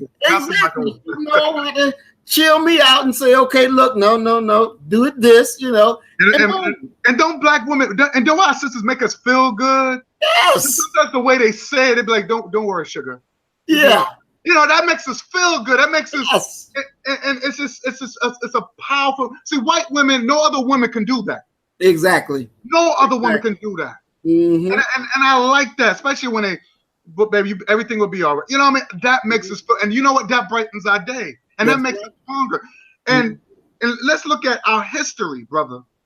When you look at the African king, and when polygamy, during the polygamy, he had nothing but women, his wives, not baby mamas. He had wives surrounded by him, and those wives were warriors. That's right. They protected the king, and our women put us on the throne. The mothers will put us on a yes, son, you gonna be the king. Exactly. So that's why brothers are hard on protecting our mama. Not to say we don't love our fathers, but the mother, we gotta protect the mother. Exactly. This is the reason why I love about my brother Malcolm. He said that's the reason. He said one thing. He said that's one of the reasons we hard on our women, because our women are the first teachers. That's right. We gotta be hard on them. That's right. Because soon, you know, if they on the wrong track, the brothers is gonna be on the wrong track. That's right. So when we see the brothers doing wrong, we gotta look at the mother. That's right. That's right. You know what I'm saying? Yes. Yes. So that's why I was saying. So the sisters we gotta put our sisters. So that's why Maurice, and I always say this. We got to put the sister on the throne too. Yes. Put the African woman on the throne. That's right. And that's why I didn't like the sister on the panel. We left her out. We left her out, and I felt so bad because I love to hear a woman's point of view. Because sometimes we could be on the wrong track ourselves. Exactly. Exactly. And we just forgot about her. To the point that she left the panel. She didn't respond at all. So we can't make that mistake again. Next time we have her on there, we're gonna give her the panel and we're gonna let her talk. Exactly. That was unacceptable. The whole thing, let me tell you something, brother. The whole thing was wrong. That's the reason why I left. Because it wasn't fair. It wasn't fair to her.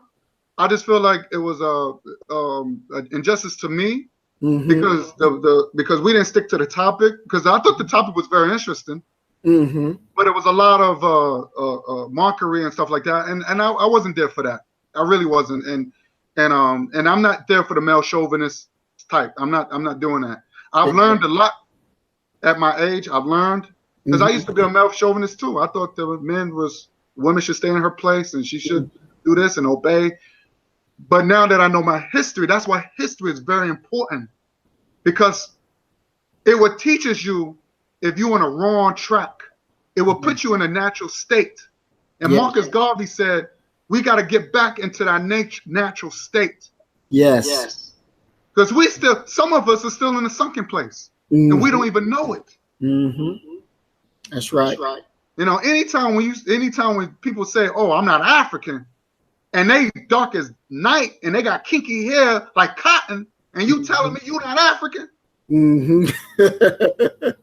something's terribly wrong. Let Tyleek go to Africa right now, and let him not say nothing. Let him not talk. I bet you those brothers and sisters were talking in the natural, talking to him in Swahili. Exactly.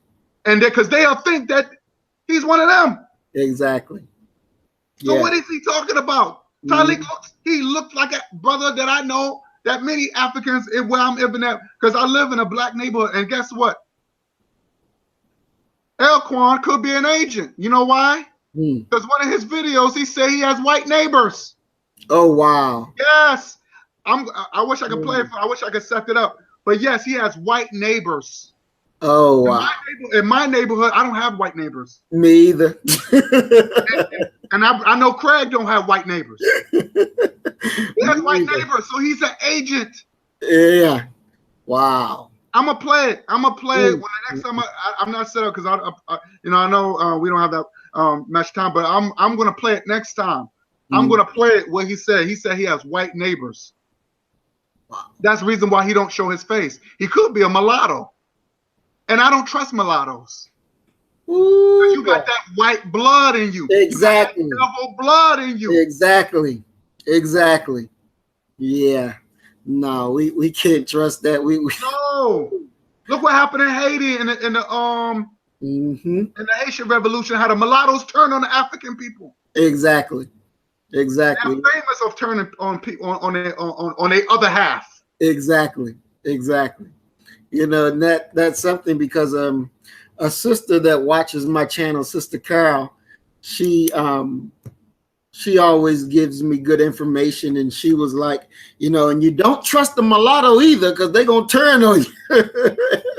You know, and she keeps me squared away, her and Sister Jamie Justice and you know the other sisters. You know, for me, honestly, I have received more help from the sisters in doing what needs to be done. Same here. You know, than anybody. I mean, you can't. My first teacher in waking me up to this knowledge was a sister. So, you know, there's no way that we can, you know, relegate her to a corner and we supposed to be on the pet. No, it don't work that way. It don't work that way. Without the sisters, we are handicapped. Yes. And you know, I was wondering because I remember he kept saying, well, where is she and where is she? You know, and I was like, well, damn, where is she at? You know, because I wanted to hear what she had to say as well, and didn't get to hear what she was saying. Yeah, because I want to hear her thoughts on what she have heard and what she heard. Because like I said, we could be wrong about the whole thing. So it's always.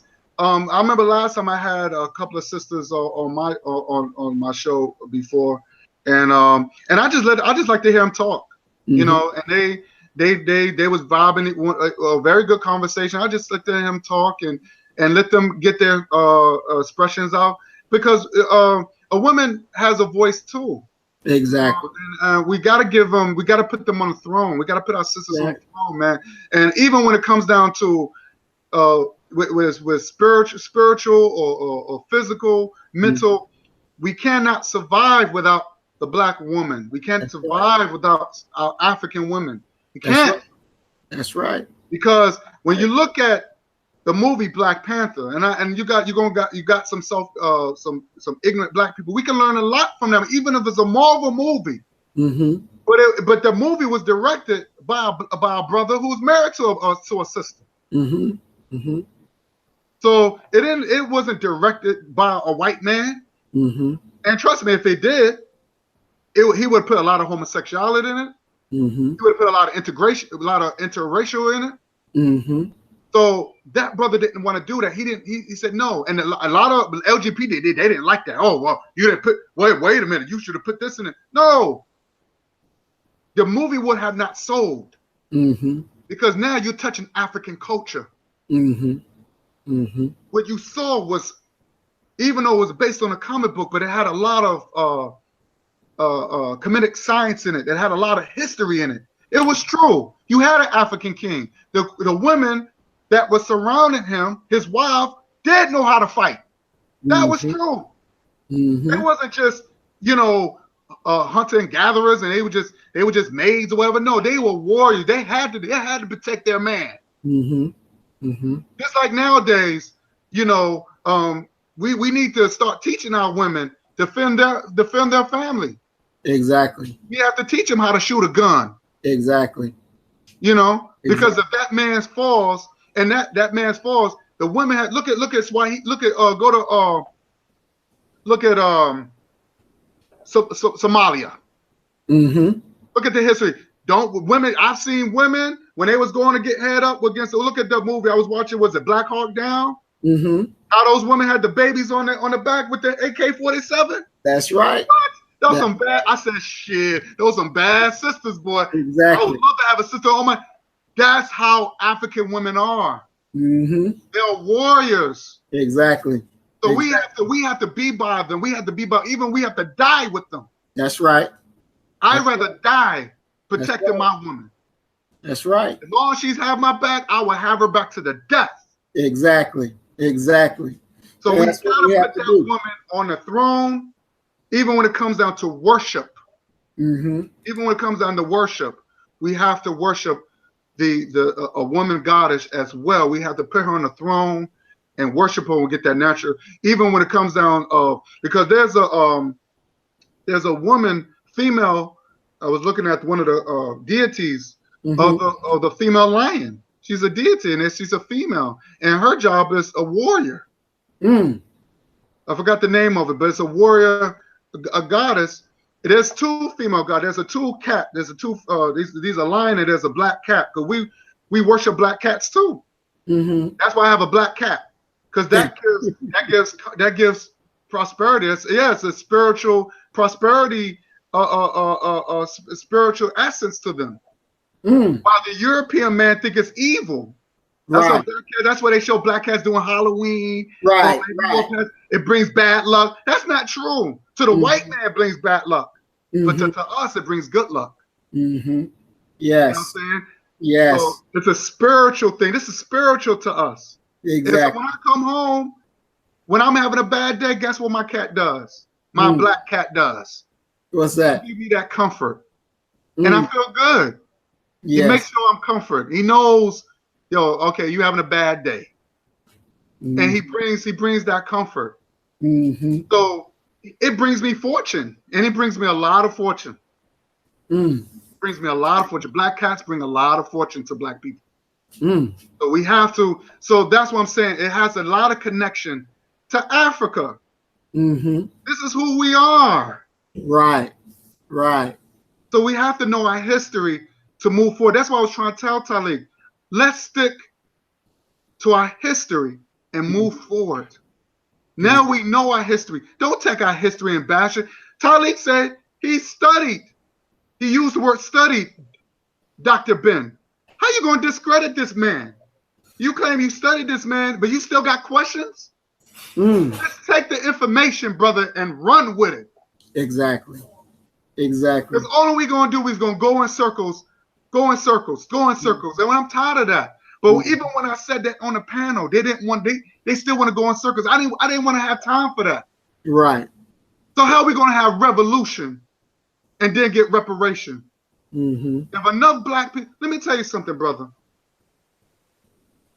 When the LGBT was fighting for their rights, they were fighting hard for their rights. Exactly. Every day, I remember this woman. Every time in the morning, I would go to work. There was this white woman, and she would have a petition about LGBT getting their rights. They want to get married like straight people, blah, blah, blah. And they wanted people to sign and all this other stuff. I just kept walking past. And then she kept doing it. She was dedicated doing it every day. But she must have been getting numbers because, as you can see, it worked. Right. Especially in New York.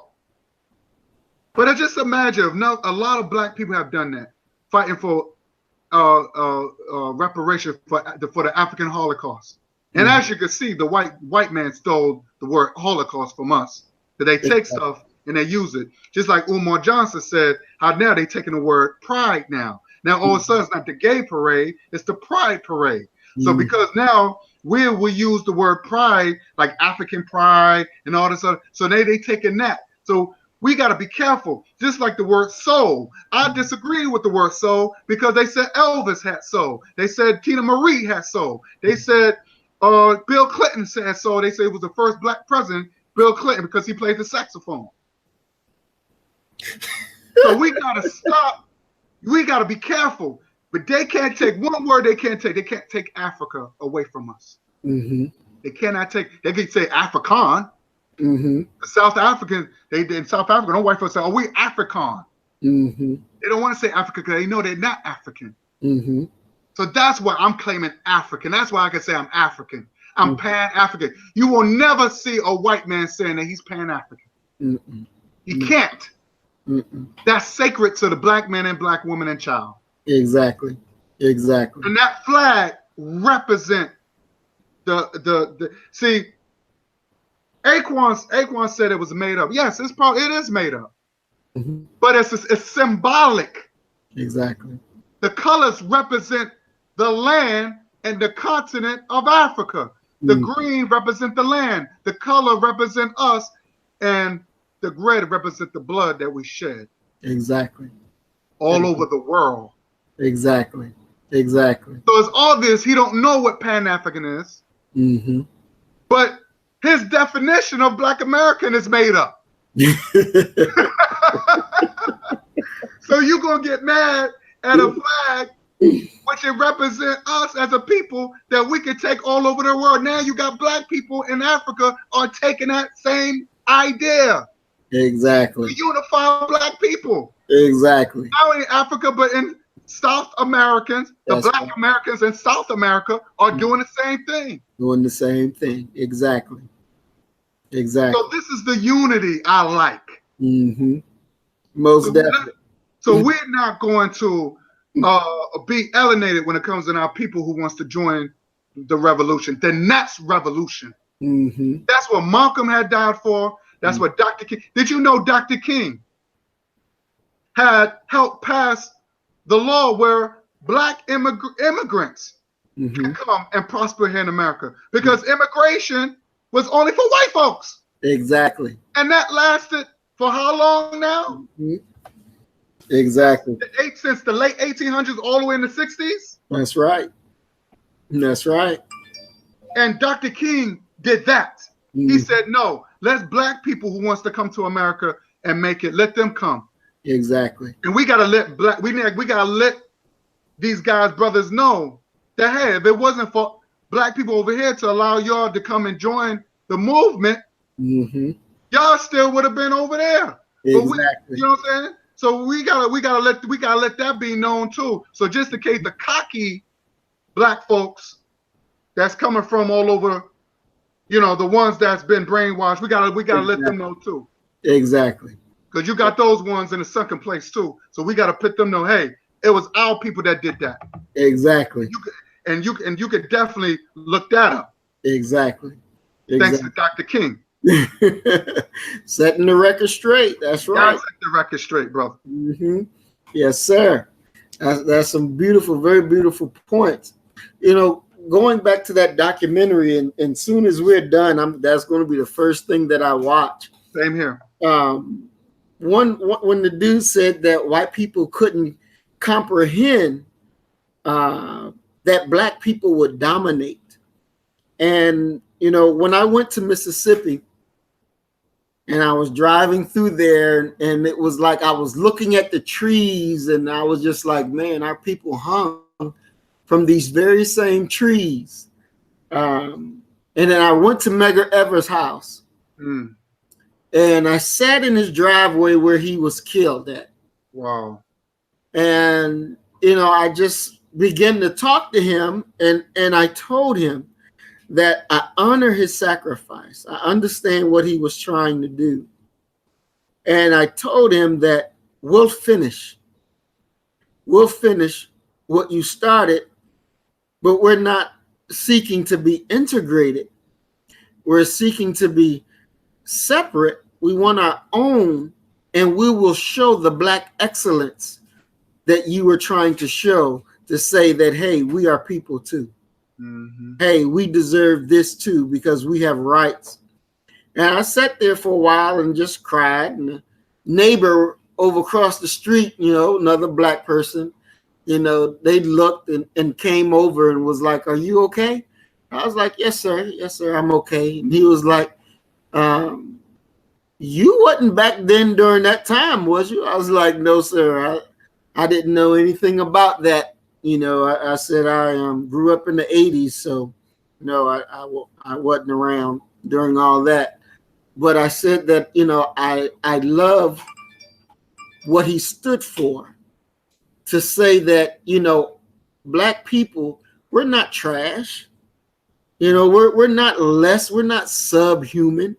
You know, we're human beings that have rights that must be respected and protected. And then when I went to his statue, because they have a statue of him in the city, and it wasn't very well maintained. And, you know, and I talked to him there again. And, we suffered.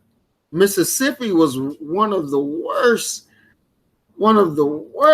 slave states after slavery. They talked about this pit once the Civil War was over, and a lot of blacks came to it. I forget the name of it, but the Union soldiers killed them and put them in a mass grave, and there's trees and stuff that grow up from there. I think it's called the Devil's Pit or something like that. Wow. And when I think about the suffering of our people in Mississippi, I want to not only do this for our people that's coming behind us, but I got to do it for our dead. Mm-hmm. Because they deserve justice. Exactly. They deserve justice. And I believe with all my heart, it is our ability and our task to give it. So I've said, when they attack us, it will not be like it was on Black Wall Street, where we were running and hiding and, fighting where we could. But for the most part, we was trying to make sure, that we try to live tomorrow. Right. But this time it will be different. Mm-hmm. It will be different. We will fill their ass with body bags so that they can go. Exactly. It is incumbent upon us that we show these people that we're not afraid. We're not afraid of you. I watched a video where this brother from South Africa was talking to the youth, and he was saying that the youth were incorrect to say that the land was stolen. He said, you're wrong. It wasn't stolen. We lost it in battle. We didn't have guns, and when the white people came, we fought, but they beat us with their weaponry. Mm-hmm. And so he was saying to the youth, stop saying it was stolen. Stop saying that, because we lost it in battle, and it was an honorable battle. And he was like, this is all of our land, and we gotta rule all of us. Now, see, that's that slave thinking. Exactly. You see, and I can't get with that. There's no such thing as they didn't steal. Mm-hmm. These goddamn people came and they took what you had. We were living in environments with wild animals, and we didn't have fucking guns because we were not afraid of the animals. They were afraid of us. Exactly. So we lived without fear. And these people come, and with their gun and their powder, they slaughter. They gotta be repaid for that. We cannot say it's okay and we're going to be in union. We're not going to be in union with them. It is impossible to live in peace with these people. Mm-hmm. It's impossible. So since we've established that, or they have established it by their behavior, our duty to the born, to the unborn, and to the dead is to give the enemy what they want to give us.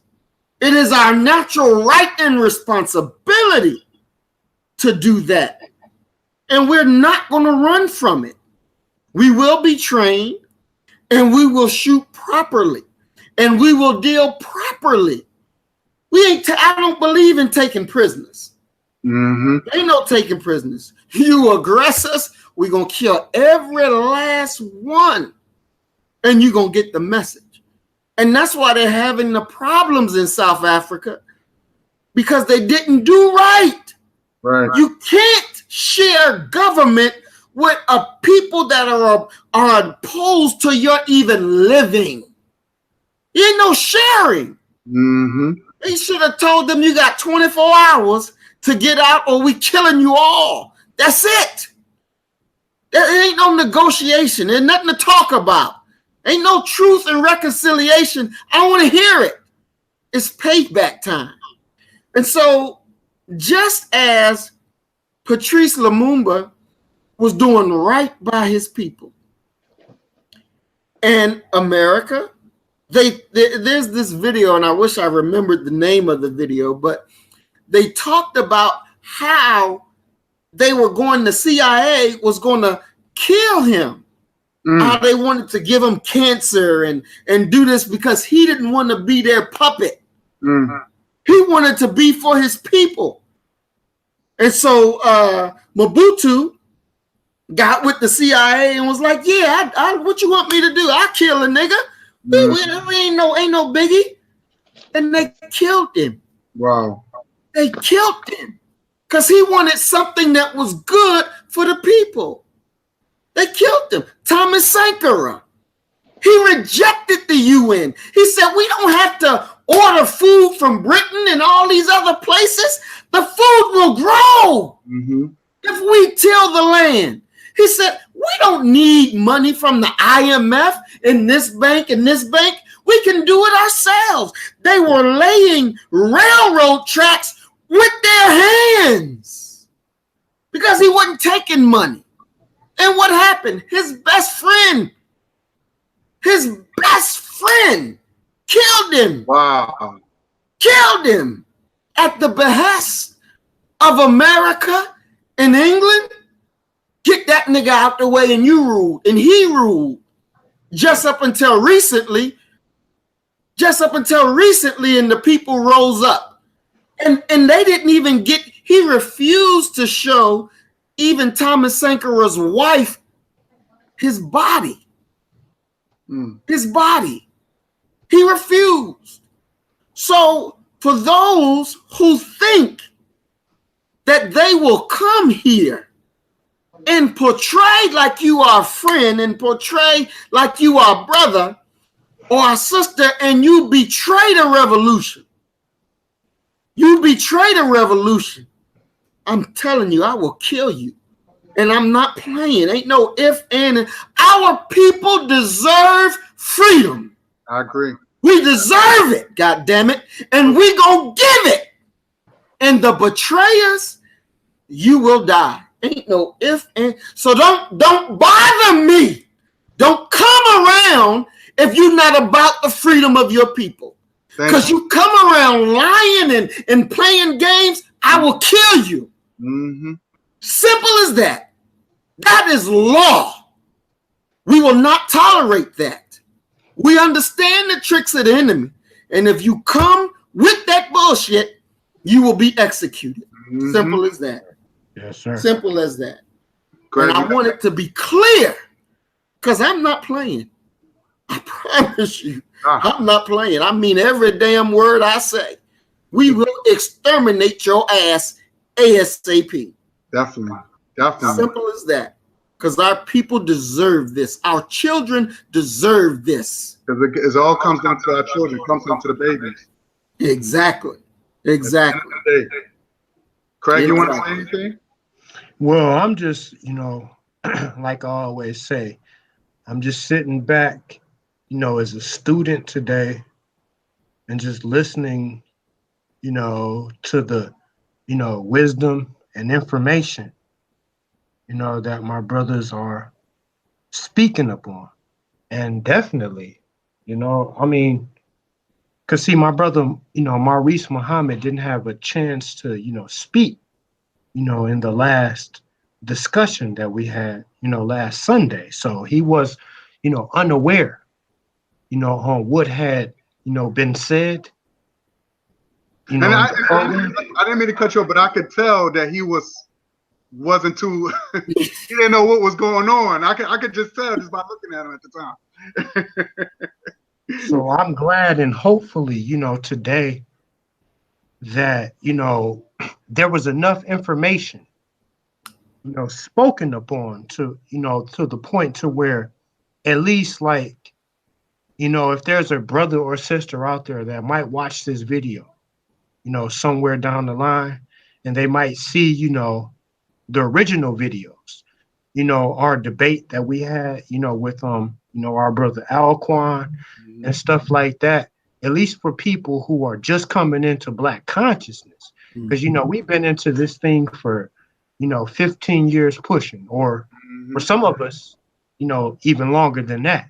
That's true. But at least for, the youth, the people that might, get a chance to view this video, I mean, may it be 2-3, years down the line or whatever, at least they will see, our side of the discussion. Because today, what really troubles me, what's really troubling my mind is this anti-African rhetoric that's being, spit by, people, good brothers. Because, I look at my brother Tyleek Ibn Ra as a good brother. That's why I come onto his, onto his panels, and, he introintroduced me, reintroduced me, to, my good brother, Maurice Muhammad, because I remember his profile pic. So that means that, I was aware of the information that this brother, was spitting out on Facebook like 10 to 12 years ago. So I still look at my brother Tyleek as a good brother. I just think he's misinformed, and he's coming, like you say, my brother Guy, he's coming from a place of, a place of pain. And all of the things that he went through, during the Jim Crow era. So it's like he has a lot of, hatred and pain built up inside. And I just wish that brother would just come on the platform and, just embrace us, just embrace where he comes from. Because there were people on the video that they uploaded that was looking at my brother Tyleek saying, brother, you look just like a brother from, Ghana. Yeah. It looks like a brother from West Africa. I saw that comment too. Yeah. Yeah. He looks like a brother from West Africa. So regardless of, what's going on, with the, civil war that's going on amongst Black people based off of ideological and religious differences. Regardless of that, regardless of, like I was saying, we have like this mentality in Africa today to where you have people who are living at the top, millionaires. Like I don't know if you do this, brother Guy, but the richest Black man in the world was from Africa. I mean, he was like worth 2 and 3 times what Oprah Winfrey. With Oprah Winfrey. There was a brother that was a multi-billionaire. But the richest Black man was the richest Black man that's just recorded is Mansa Musa. Yes, sir. I'm gonna have to look that up. Yeah, he was like the wealthiest of all wealthy. Yeah. So that's why I'm saying history is very important. Very important. But I feel the pain that my brother Tyleek speaks from, because like I was saying in the previous show or whatever, like I have an ancestor that was an African immigrant. Right. And he migrated to North America with the dream of a better life. With the dream, because his village, he comes from a very poor village. And you know how the propaganda machine, like what I tell you, like, foreigners, when they look at America, like, why do you think it's so many people like, man, risking their lives to cross the border of Mexico to get into North America? Because there are places that we can go today on this globe of planet Earth, and we will be looked at as kings. Like I'm talking about, do you understand that if you ever seen the pictures and the videos of the Ethiopian babies that don't even have, that would just kill for a bowl of rice. Yeah. Most of these people, they come from villages that don't even have running water. Mm-hmm. So just for them to come over here into North America and be given food stamps, like, so I understand my brother Talik's pain. He will always be my brother, but I just hope, especially with having like, these two powerful brothers on the platform, as well as many others that are out here, trying to re-educate Black people and show Black people that Africa is not something to be ashamed of. Mm-hmm. With all of these good brothers and stuff out here, I hope my brother Talik, gets on the, train. He gets in line with his real ancestry, not what he, learned, through Jim Crow, and just like my own people, my own descendants, my own ancestors were taught that they were 3/5 of the human being. Mm-hmm. Like at the time that the American Constitution was founded, my ancestors, your ancestors, our people were taught that they were 3/5 of the human being. They were no better than the average cow or chicken that scurries around up in the farm. So with our people having this type of history, being taught that they were nothing. Yes. I can't fault my brother Talik for his position. So I got much love to that brother, and I just hope you brothers do your best to re-educate him and show him that Africa is a great place. I just want to say that when Talik says that he always say that, oh, if you're African, you don't dress like them and stuff like that. I don't know where in Africa he's looking at. But the Africa that I'm looking at is the ones that's in like the city, like look like Chicago. I'm talking about the modern day Africa, where you have cities and roads. You got Black men wear suits and ties just like us. They drive nice cars. What Black people doing over here is no different than Black people go over here. So I don't know where he's looking. And Craig, I know you and I, we did a video. And I showed all the beautiful cities in Africa. From Nigeria and Ghana and all. There's cities in there that looks way better than New York and Chicago and all these and LA. That's what I want. If I decide to go, I want to live there. I'm not gonna live in some village and stuff like that. Yeah, I mean, there's Black people that live in villages and stuff like that because they probably with their economic system or whatever. But they living good, they're eating good too. So, and some of them choose to live in that area where they could grow their own food and stuff like that. Some people might not want to live in the city. So at least those people have choices. Exactly. With us, we don't have a choice. So that's a big difference. So I don't know what he's talking about. We don't dress African and all that stuff.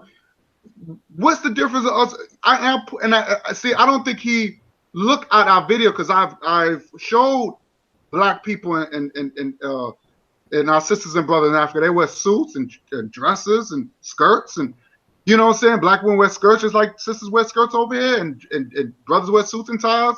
I mean, I'm talking about business attire. Just like over here. I don't see no different. They have cities just like you have cities over here. I don't see no difference. And I want the best of my people.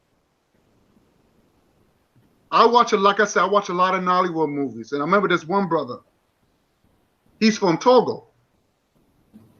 He's the one who introduced me of the Nollywood movies.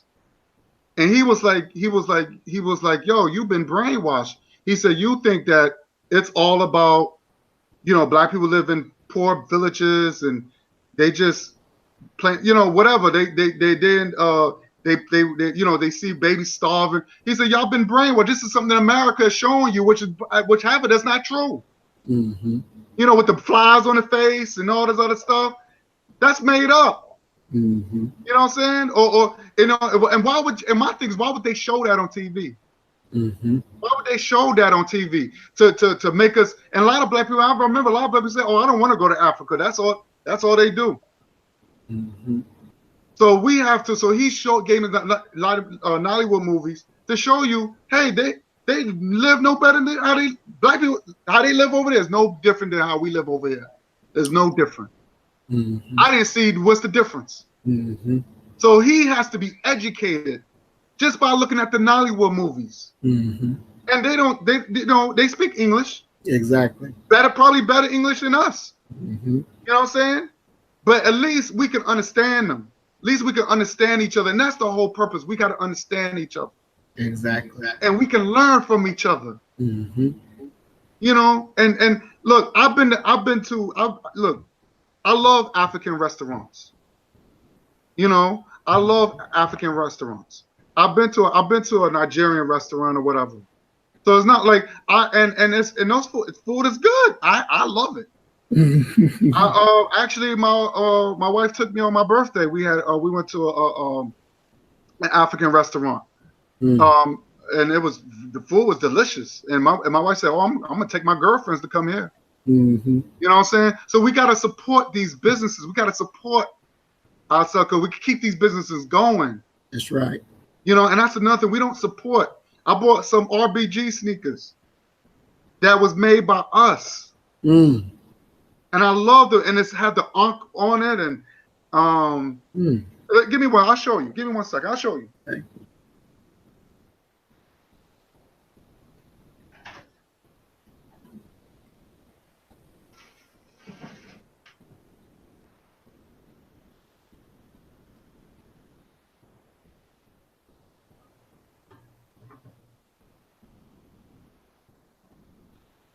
All right. Show you.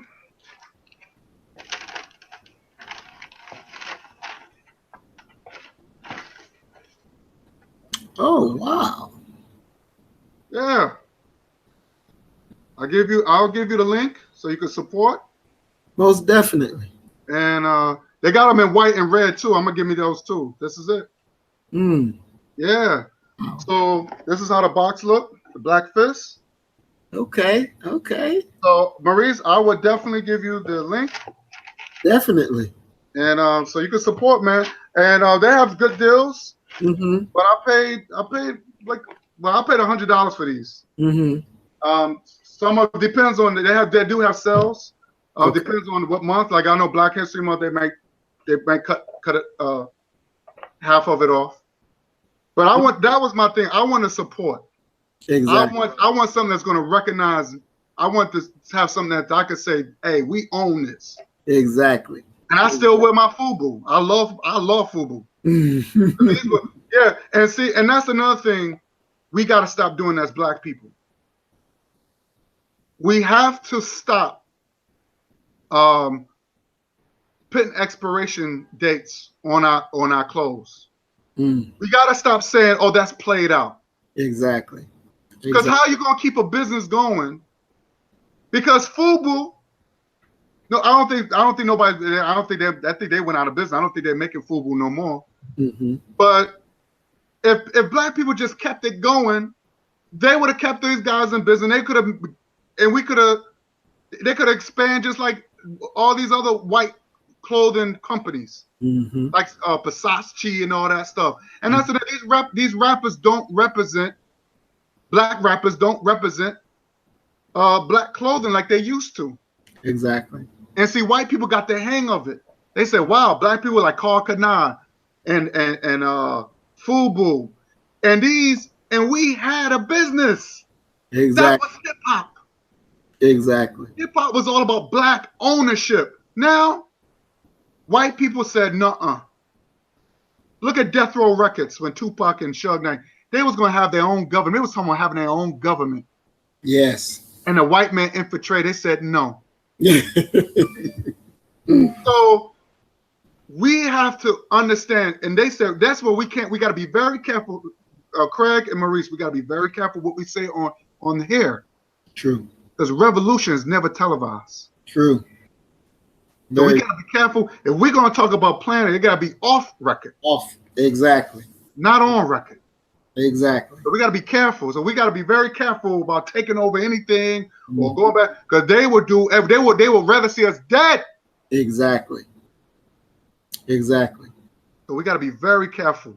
Mm-hmm. And say, I got to be careful what I show now, because they're gonna try to do something with that. Oh shoot! Oh, because they'll wipe out they will wipe out Nike. Oh, we got to be careful. They'll wipe out Nike. Mm-hmm. Exactly. Exactly. So we got to be very careful. And I was going to say something else real quick too. Shoot, damn, I think I left something out. Oh shoot, I forgot about something. I think it was based on what's his name was talking about. Oh yeah. No, Craig something was very important. She said something very important about Jim Crow, because my mother still affected by it. Mm.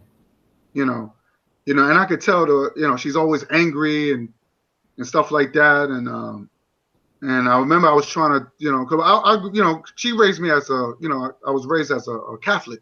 Mm. And I'm not a Catholic no more. I don't want to be Catholic. I don't want to get into. I'm not into any type of Christianity. Mm-hmm. I'm pretty much anti-religion, if you ask me. I'm about spirituality. I'm about to get in touch with nature, as far as the mind, body, and soul, and getting the energy of what I was taught by my ancestors first taught us, and have a connection with nature, and have respect with other life forms, I should say, like insects and stuff like that. Like if I see an ant farm and out there, I won't bother. Mm-hmm. As long as they don't invade my space or whatever, I won't bother an ant farm. Exactly. They have a right to live, just like we have a right to live. Exactly. You know what I'm saying? I see a bunch of I'm not gonna go out there and mess with animals. They have a right to live just like everybody else too. Mm-hmm. And I'm sick and tired of these white people. They go over there and they start killing our wildlife. Mm-hmm. They just shot a black giraffe. Mm-hmm. A white woman, and they took pictures. Now it's outrage. But why would you let her do that anyway? Exactly. And they should be penalized for that. They deserve death. Exactly. Exactly. We can't do it.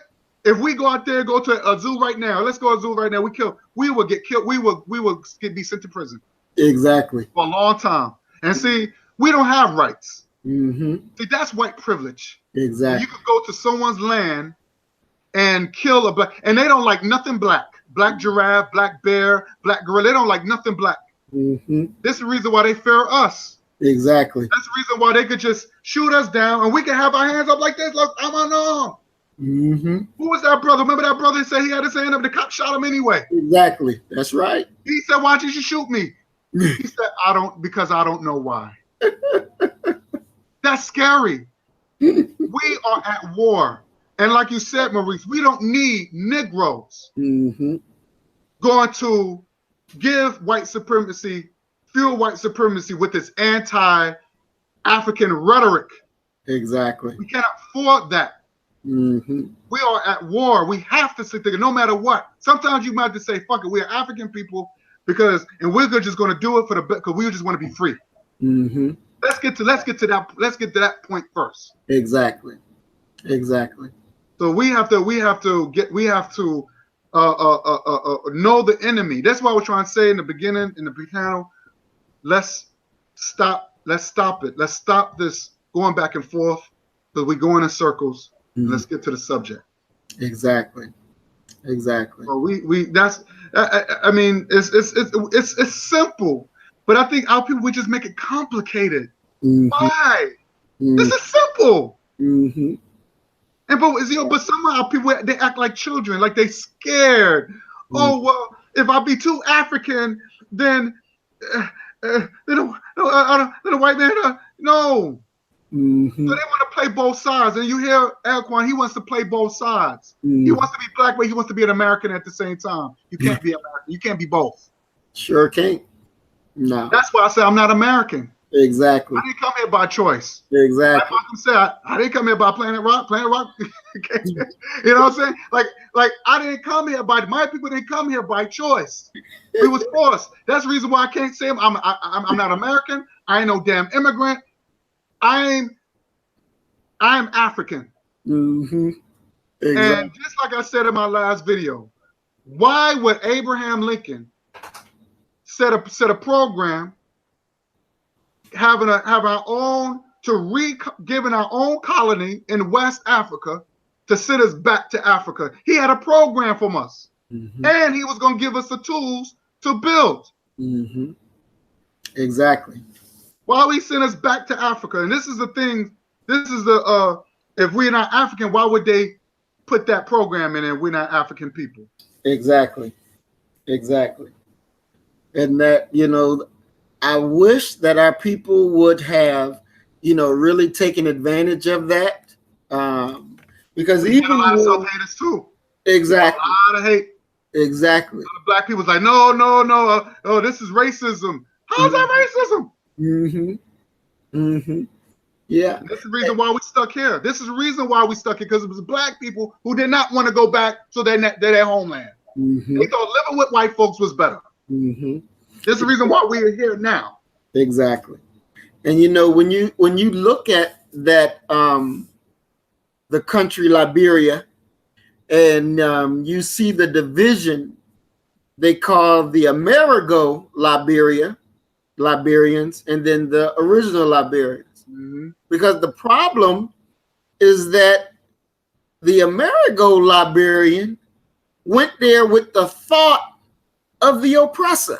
Mm-hmm. And he gonna inflict his will on the original inhabitants, instead of coming there as, okay, we're back home, you know, family, what can we do to make this work? You come there with the mental attitude of the oppressor, and you know, you're doing shit that's not right. Mm-hmm. You know, acting like white folks, because that's the mindset that you have. And again, you know, that mindset is dangerous. That mindset is detrimental to our uniting with our people, because you're not acting as you should. You're acting as the enemy. And our people reject that. That's true. They reject that because they know that is no good. They know that is no good. So, you know, we definitely have to be able to accept our own and be ourselves. You know, we accept our own and be ourselves. I'm a black man. I'm from the motherland. I love my people over there. You know, being in America, it puts us in a very unique position.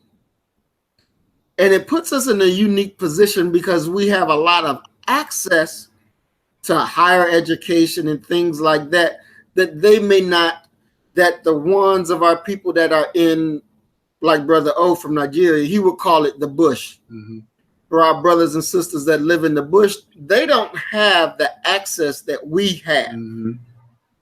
But we can be taught, and we can take it and go to our people that's in the bush and help and teach them so that they will have it. And then we can do things, because it's like one of the presidents, and I don't remember exactly which one. I think it was the president of Rwanda. He said, Robert Mugabe? No. I don't remember his name, but it was the president of Rwanda. Oh, okay. And he said, Africa is not poor. Africa is rich.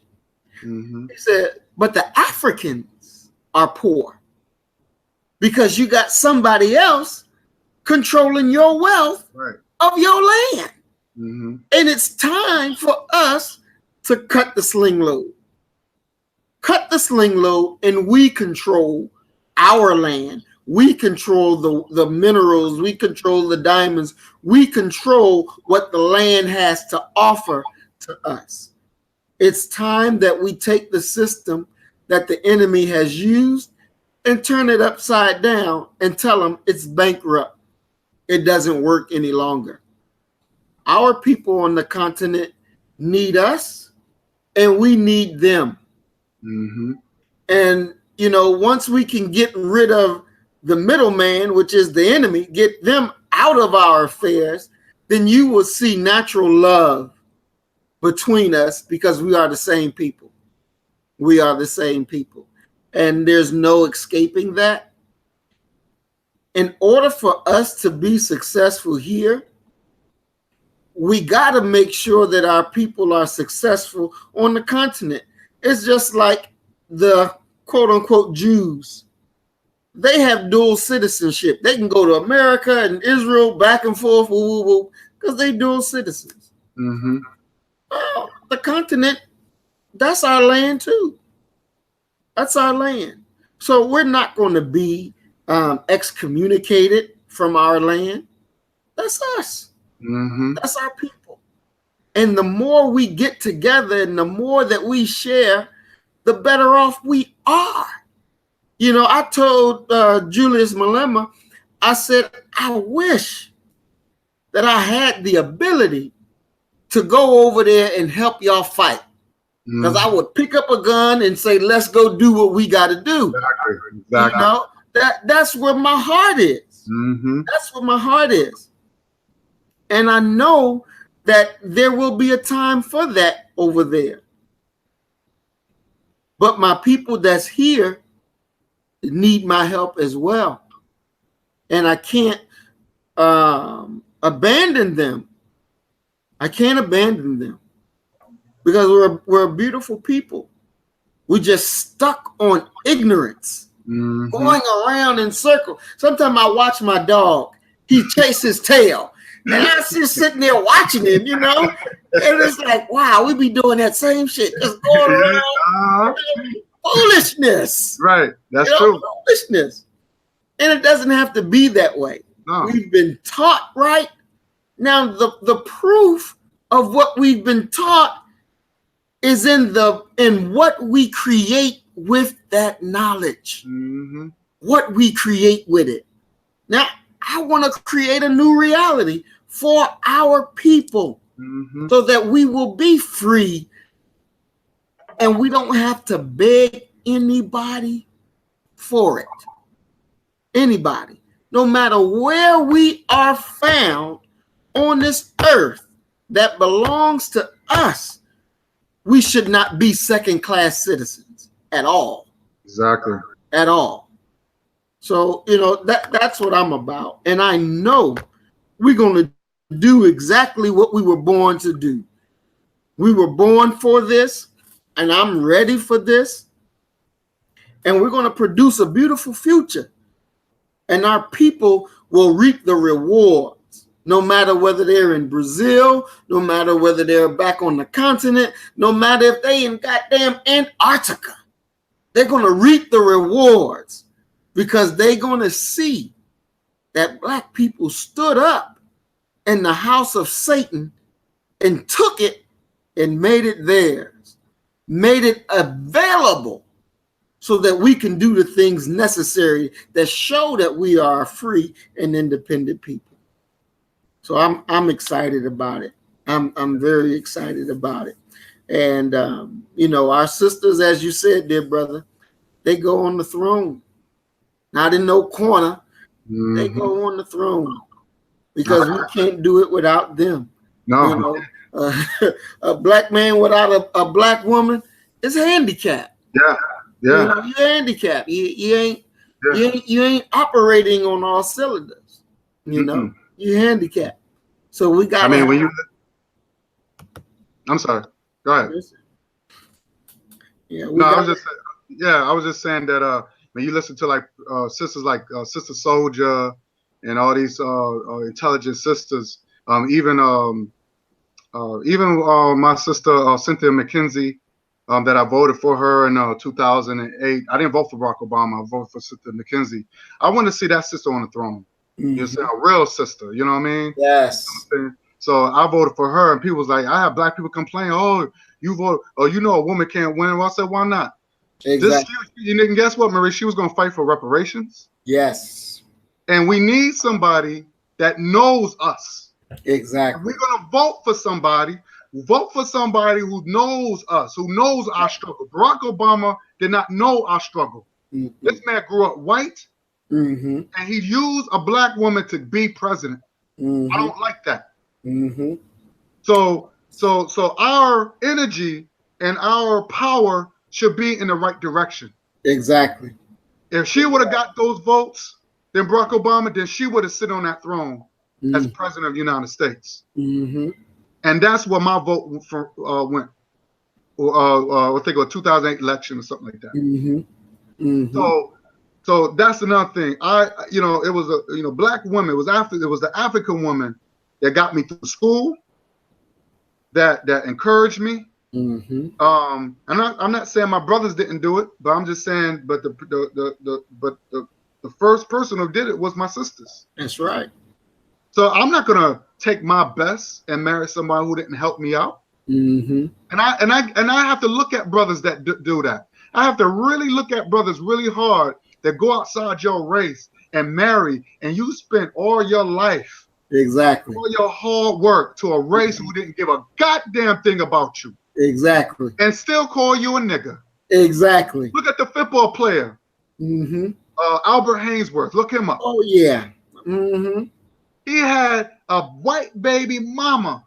Yes. And he had a child by the enemy, and the whole time she's calling him the N-word. Exactly. Because he thought he was doing something. Exactly. See, I don't trust black people like that. Because now you are the enemy. Exactly. You are the enemy now. Exactly. So we can't alienate our sisters that helped us, that kept us alive. You know what I'm saying? Now, I'm not saying all black women deserve queen status, because they could be the enemy too. Exactly. There's some black women that I'm gonna be honest with you, they get it too. They get it too. They got some black women are traitors. They get it too. That's right. I don't think nothing of it. So they don't get a pass either. Exactly. I'm talking about the women. I'm talking about the black woman who got that consciousness, and she knows where she stands as a woman, and she wants to know her place as a black queen. Exactly. And that's what I'm looking for. We have to go after the brothers and sisters that think like us. Exactly. You know how, look at the animals. See that, and that's another thing I just don't get it, man. Like, we don't learn from the animals. Like the birds, how they flock together. You don't see the vultures mixing with the hummingbird. Birds. You don't see people, different species. Exactly. You don't see them mating, and I never saw one homosexual animal. Show me one. Exactly. Show me one. And then there's the article about these pro-homosexuals, the pro ones, who's for it. They're not in the lifestyle, but they for the LGBT and all that. They give me an article about this research about gay animals. And I always say, and Craig had said something very important. You got to look at who's writing this stuff. Yes, sir. Find out the guy who wrote the article was a homosexual. So I said, wait a minute. And Craig, you had mentioned an excellent point. What was that saying that you said earlier about who as far as people who write stuff? I can't recall it at this moment. You said the writer is, I forgot what you said, but you hit it right on the button. The people who write these articles, but they said they have an agenda. Yes, sir. And that's what it was. The guy had a homosexual agenda, and he's using these fake research to fit his agenda. Yes, sir. So we gotta be very careful of who's writing these articles, because it's not true. You won't find one homosexual animal, and you don't find one animal who's an integrationist. You're not gonna find one. So if the animals ain't doing it, why are we doing it? Exactly. And you talking about that's progress? So we have to stop the fuckery, and we got to get down to business. And sometimes we got to start small. Sometimes we have to start within our homes first. Exactly. And this is what I'm doing. I'm showing my children African pride. Yes, they're gonna fight, but I told them if you're gonna go, I challenge our kids. If you're gonna go to the public school, challenge the school system. Make them hate you. If they don't like you, if they're gonna kick you out, don't get kicked out because of fighting, or you killing somebody, or you harming somebody. Let them kick you out because you're better than them mentally, and you challenge them mentally. Exactly. Use your head. Say no. Christopher Columbus did not discover America. How he's gonna discover America when people was already over here? And then let them prove that. To let them show proof that he did. Exactly. That's right. We have to teach our babies, and we gotta teach them. Let them be warriors and mentally warriors. Because that's what it comes down to today. Is more psychological warfare than physical. The psychological is a danger. That's what Get Out was a very powerful movie. That Get Out movie, y'all seen that movie Get Out, right? Oh yeah, most definitely. That hit home. That hit home. And the guy who directed it, he's a half-breed who's married to a white woman. Oh really? Yeah, he's mixed. So that's why he produced it, because he know the real. Yes. So he's already telling you, yeah, I might be mixed, but I'm going through it.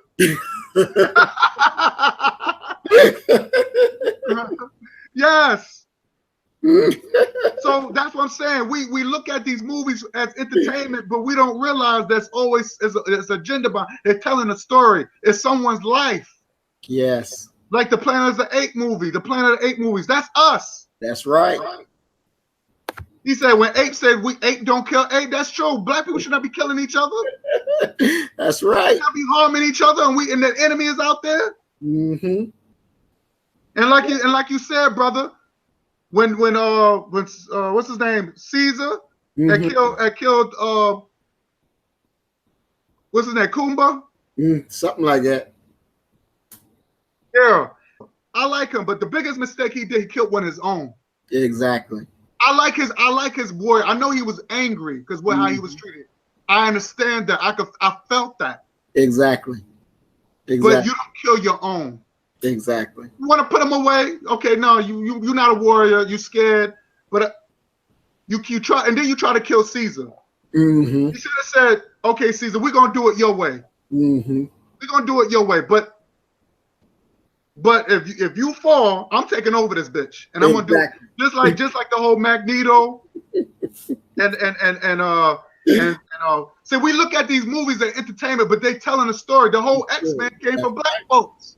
That's right. Magneto was Malcolm, and Professor Xavier was Dr. King. They was fighting the same cause, but they had different views. That's right. And when Malcolm, and they was to show when Dr. Xavier had fought in the future, who took over? Magneto took over. That's like Malcolm taking over. That's right. But in real life, it was the other way around. Yes. Malcolm had fell, and Dr. King took over. So they had to get rid of him. Exactly. Exactly. That's power. And we can learn from that. If I want to die and get killed, I want to die and get killed with honor. Exactly. Exactly. So let's not take these movies as a joke. Let's learn from them. The Matrix. We can learn from the Matrix. A lot of black people's in the Matrix to this day. I see things that they don't see. So you and I, Maurice and Craig, we are out the Matrix. That's what we can be deep on the show. Because we learn from other people who's out the Matrix. Exactly. This is what we're doing. We waking people up. That's right. Just like when Tupac's mother warned Tupac, she said, look, you got to be careful. That's how the Black Panther, that's why they was getting at the Black Panthers, because we was opening minds. It wasn't the guns. So be careful. Don't be surprised that FBI might knock on our door. Exactly. Craig, be careful. Because we opening minds and they don't like that. Mm-hmm. Exactly. So we Exactly. got to be very careful. Yes. Yes. I don't want to extend our time. I know y'all got things to do. But this has been fun. I like having good conversations like this. Most definitely. It's not fun, but it's very informative. Mm-hmm. And I've learned a lot, and I hope y'all learned as well. Most definitely. And we bounce off our energy. I like that. Our energy, we bounce off each other. Exactly. But this is how the panel should be. Exactly. Building. Yes. Not going in circles, not finding out and this is the reason why, and Maurice, you said this, and I'm always going to remember this, what you have said. A label is nothing without power. Yes. And right now we have a label and we have power. Because we know what we have to do, and some of us are still we are doing it. We are putting out information. And that's what it is. Information is power. Look at these movies like Enemy of the State. Yes. Now Will Smith, he didn't have no guns, but he had information. And that's where they wanted to kill him. Exactly. Malcolm had information, and they killed him. Dr. King had information, and they killed him. Medgar Evers had information, and they killed him. Khalid Muhammad, and they had information, they killed him. They doing all of this. And you know what I love about these brothers? You don't see them with white people. That's right. Show me one picture with Khalid Muhammad cheesing with white people. Show me one. Craig, show me one. Show me one picture with Malcolm with white people cheesing, with white women and all that. Show me one. Dr. King, well, I don't know if Dr. King was so. I think they had with the Nobel Peace Prize thing. Yeah, Nobel Peace Prize. Yeah, but those two I know. Those two I know. But you never, So we have to be consistent people, and that's another thing is consistency. We have to be consistent. Exactly. We can't flip flop. I don't believe in. If you're gonna do it, do it. That's and right. Mean what you say and say what you mean. That's right. That's right. But you talking about, that's why I told Taylor, you talking about taking over the state. And you got black people you talking about controlling the state. This is what I'm talking about. You talking about controlling the state. And you got black people can't even control their dignity. Control your dignity first. That's real. That's right. Control your dignity first as a black man and black woman. That's right. And knowing that black means African and African is black. The people from Africa, they even interviewed when Barack Obama was in office. And even the people in Kenya don't think Barack Obama is a black man. Exactly. They said, do you think Barack Obama is a black? First they say, yeah, he's black, blah, blah, blah. But they say, he's mixed. Oh, no, he's not black. He's not black. He's not black. I think you can look it on YouTube. He's not black. No. If you mix, you're not black. You gotta be, they let you know when you are black, you're African. Just like when I put up Black Americans, the definition was African American. You can't separate black from Africa. Exactly. It goes. That black is a symbol. That's a symbol. We're not, of course, we're not crayons. We're not paint. It's symbolic. Yes. That's all it is. Black doesn't represent it doesn't mean that we come from it's a spiritual essence. It's not it don't represent a land or nothing like that. But if you talk about, once we say we Africans, we connected to land. We connected to someone. We connect to a continent. Let me tell you something. I don't want a country. I want the continent. Yes. That's why I say I'm African. Let me tell you something, Maurice.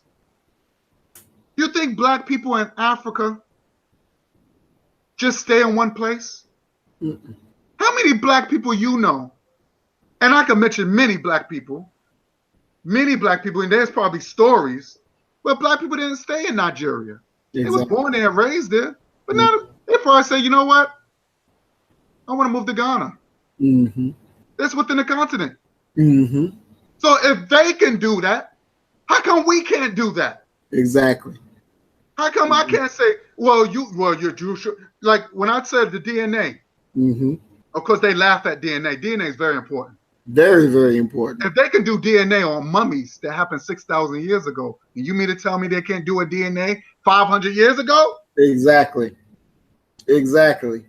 So they laugh at DNA. This was Talik and the guy who's about facts and not feelings. Unicorn, I call him a unicorn because he believes in fantasy. The guy with no face. You mean to tell me? I'm sorry, because that guy get on my nerves. I'm so sorry. I'm not Talik, but the other dude with no face. But you mean to tell me that they laugh at DNA? They say they native, but I even show them a website in my last video that you can get your native status card, Maurice. Yes, I don't know if you saw the last video me and Craig did. That's the first. Yeah, that's the first thing I show, right, Craig? That's the first thing I show. You can get your native status card. There's a website, and I forward that to Talik. I said, if you're native to this land, get your native status card. Oh, yeah, I remember. Yeah, you did. Right. You did. So, yeah. But of course, you have to show documentation. And one of the documentation is DNA. So, and I knew exactly what he was going to say was, I don't have to show no proof. Yes, you do.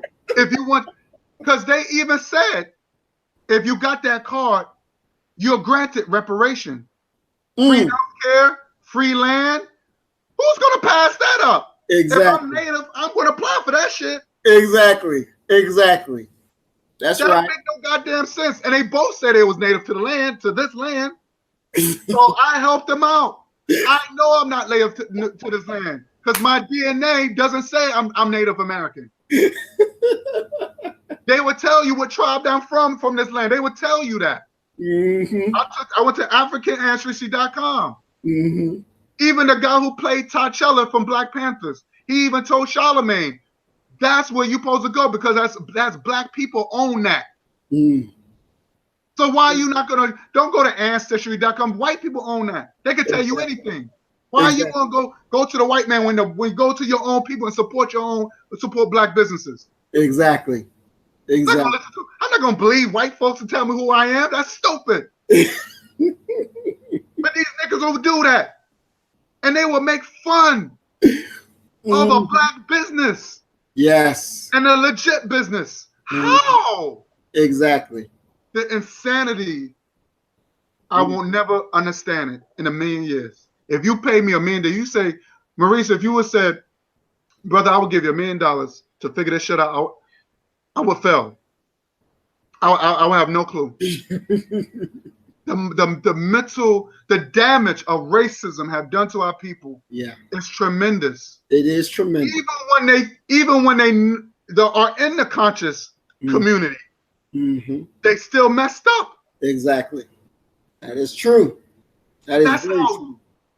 Oh my God. That's why people got to understand racism. Anything with an ism is a system. It's systematic. It's an institutional system. We can do a lot of damage. Where now that you already knows the do's and the don'ts. Doing Jim Crow, you know better not to go into that white bathroom. Exactly. Okay? You know you can't sit in certain places in a restaurant, or you know you can't sit in the front of the bus. You know that even in the North, you know you're not going to get a raise. Look what happened to Butler. And he's been doing the same thing for all them years, and they didn't bump him up to supervisor or nothing. They turn him down every time. They said, that's all you want to be. You're lucky you got a job. Exactly. And this is in the North. Exactly. In Washington, D.C., where I was born at. Exactly. So we got to understand what racism is. And you got people who are supposed to be conscious, and they're still in slavery. They're still in mental slavery. Mm-hmm. So this is what we have to break. We're gonna do our best, because this is a therapy session, even for me. Mm-hmm. Exactly. Because I gotta keep focus. Keep focus. Mm-hmm. And let me tell you something. I don't bash anybody that works for the white man. Mm-hmm. But the question is what you do with your money. Go ahead. That's right. That's important. That's right. What you do with your money. Mm-hmm. You know. So if you take in the white man's money and building your own business, white people do it to us, don't they? They sure do. They take our money, and what they do, they take it back to their community and right. build it. That's right. So we can do the same thing, because they need our money. Exactly. They need our dollars. We are the biggest consumers. And what happens if we boycott? They go out of business. Exactly. So how come we can't do it to them? Exactly. But instead, we take their money and we put it right back in their pockets. Mm-hmm. So I don't have no problem working for the white man. Mm-hmm. The question is, what are you doing with that paycheck? Exactly. Exactly. That's the question. Mm-hmm. Yeah. So we have to understand that. So, brother, we're gonna just end this. I know we got places to go. I know you got things to do, brother. Mm-hmm. But Craig, you any last words, brother? Anything you want to say before we close out? You know, I really enjoyed myself today, you know, just listening, you know, to all the useful information, you know, and the things that were spoken on today. And I'm hoping today, well, after today, some type of clarity, you know, we can come to some type of clarity, you know, on this discussion. Mm-hmm. And I'm just happy, you know, to be a part and, you know, to be able to sit in my student's chair and just listen to, you know, the information that, you know, my brothers, my teachers and stuff like that are, you know, bringing to the people. So let's just continue this and just continue to speak truth. Do you think you could get that sister that didn't really respond? You think you could get her on my show, on our show? You're talking about the sister that brother? Yeah. Todd Do you Lee. think we can bring her on as well one day? Because That's a good question. That's a good question. I want to give her the floor. I want to put her on the throne. Yeah. You know, I want to put her on the throne because she, you know, that's a beautiful sister, and I know she got, you know, she's very knowledgeable, right. And I can tell she's very intelligent. I like to hear a woman, because women can be very intriguing. I can learn a lot from my sisters. Definitely. You know, I've learned a lot from my powerful sisters too. So we gotta give her a shot too. We can't just you know, brothers, we got to stick together. We got to show brotherhood, but I believe in sisterhood too as well. Mm-hmm. You know, even the pyramids. You look at the pyramids. They had the pyramids for the kings, and you had the smaller pyramids for the women. Mm-hmm. You know, I like to see that. You know what I'm saying? Give them something. Give them a platform. Give them something they can have something they can. And that's not a feminist thing. Mm-hmm. The feminists came from white folks. Say, oh, you don't need a man, and you can make more money. It's not that. We talking about give a woman to bounce off, and then we could come together and we could share information as well. Mm-hmm. I believe in sisterhood. Sisterhood is nothing new. Mm-hmm. It's nothing new. That's been going way back before men was even created. Mm-hmm. Remember, women was the first one here on this planet. I believe that. I believe the woman was here first. That's where they found the earliest bones called Lucy, right in Ethiopia. Right. And they said that she used to impregnate herself. And we are defects. And I got that from young Pharaoh. And first I didn't believe it. I said, wait a minute, that doesn't make any sense. But then I realized, I said, whoa, wait a minute, that does make sense. And he said, he broke it down. He said, we have breasts. Our penis is inside out vagina. I said, that is interesting. And that's when I realized, I said, wow, that's deep. I believe that. And then when you find the earliest bones, and he broke it down. The way he broke it down, that was very interesting. Mm. You know, that was very interesting. Yeah, but we got to put that sister on there. So Craig, if you can, you know, speak to her and. Yeah, I would have to speak to my brother. I would have to go through my brother Talik. Okay, doesn't matter. Doesn't matter. Yeah, doesn't matter. So yeah, so that's it. Yeah, closing statements. Yeah, go ahead, brother. Closing statements. Maurice, I give it to you. Oh yes, sir. Thank you again, brothers, for allowing me to come to the platform today. It definitely has been so edifying and DNA happy. You know, it's something to be able, as you said, brother, this is like a therapy, you know, and when I make my videos every morning on the way to work, and I tell the listeners, you know, as I'm talking to you, I'm talking to myself as well, you know, because this is what we need to help us get the things done, you know, because sometimes you feel like you're by yourself, you know, but you're really not. You're just not 100% connected. But when you get in these circles and we be going and teaching each other and raising each other as we're talking, you know, that's that spiritual food that we need in order to sustain our life in a world that's crazy as hell out there. And we have to stay mentally sane and mentally sharp so that we'll know which way to go and what to do and what not to do and when to do. So, you know, I'm thankful. I'm thankful that y'all, you know, opened the door for your brother and let me come on in, because I definitely enjoyed myself. I learned a lot, you know, and I'm definitely going to check out that movie, Spies of Mississippi, and be able to come back and say, well, this is what I got from it. You know, I think we should have discussions and, you know, look at a video and break it down so our people, we can teach them what they're not seeing. You know, so we can crack the door open so that they can bust through it and see now. Oh, okay, well, that's what that is about. That's what that means. Okay, yeah, I got it now. I got it. You know, so this thing, we have to be able to use this technology that we have for the good of our people. And, you know, we doing that, we're going to make it right. We're going to make it right. Oh, just to let you know, I saw the video where you said about Hassan, Poppy. Oh, because me and Craig, we just did a video about him, and let me tell you something. That guy's a pedophile. Just let you know, he's straight pedophile.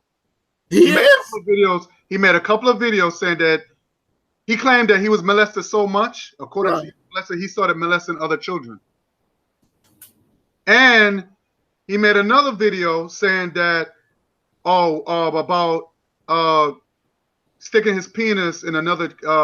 He said, "What happens if I stick my penis in your 12-year-old boy?" What? Craig, tell him, Craig. Yeah, yes, sir. Yes, indeed. I wish you had that clip. Oh, let me. Oh man. That clip. You know what? Y'all got a second? Yeah. I do. All right. Hear me. All right, I'm gonna pull out right now. Y'all can vibe when I pull this up. Just vibe for a minute. Because, you know, I went on his platform one day and I told him, you know, if you say Africa Bambaataa did this to you, then I'll go with you and we can render justice. You know, I gave him my number and everything, and I meant what I said. But if you saying this man is a pedophile himself, yeah. Oh my God. Yeah. Yeah, let me see if I can. Well, you have to watch the video, and because I mean, this statement came out of his own mouth. Like it was when I heard it, I'm like, wow, I couldn't believe it. You know, Let me see if I can find it. Oh, here we go. Do you remember the title? Because I remember you had it on hand. Let me see. Hold on. I need you people to support. Let me see. Hold on. Let me see. You had it last time. Yeah. Let me see if I can find it. I know I have it somewhere. It's on one of our videos, actually. Yeah. What the hell is that? It's somewhere around here. I can find it. I know what it's at. I definitely know what it's at. Let me see. I think this is it.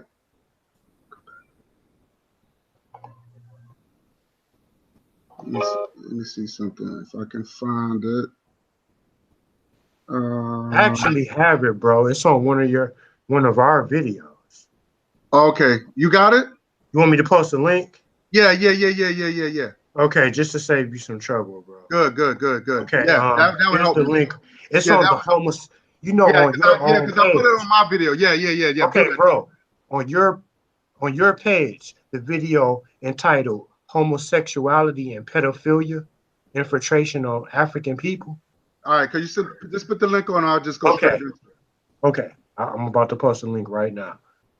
If you start at around 54 seconds. That's when okay, that's what's the one he said, I molested kids. Yeah, because you put that on your video. Yes, I just posted it over there.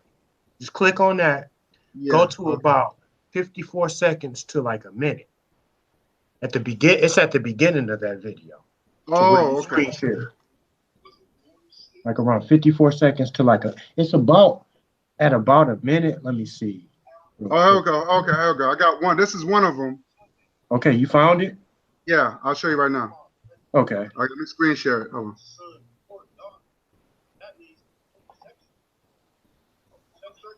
Oh, shoot. What is that? And your screen share isn't showing. Oh.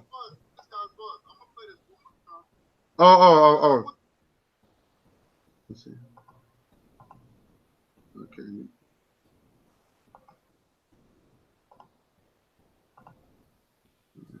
Okay, here we go. This is the second thing he said, but I gotta get the other one. I think I know what's that one at. Let me go back.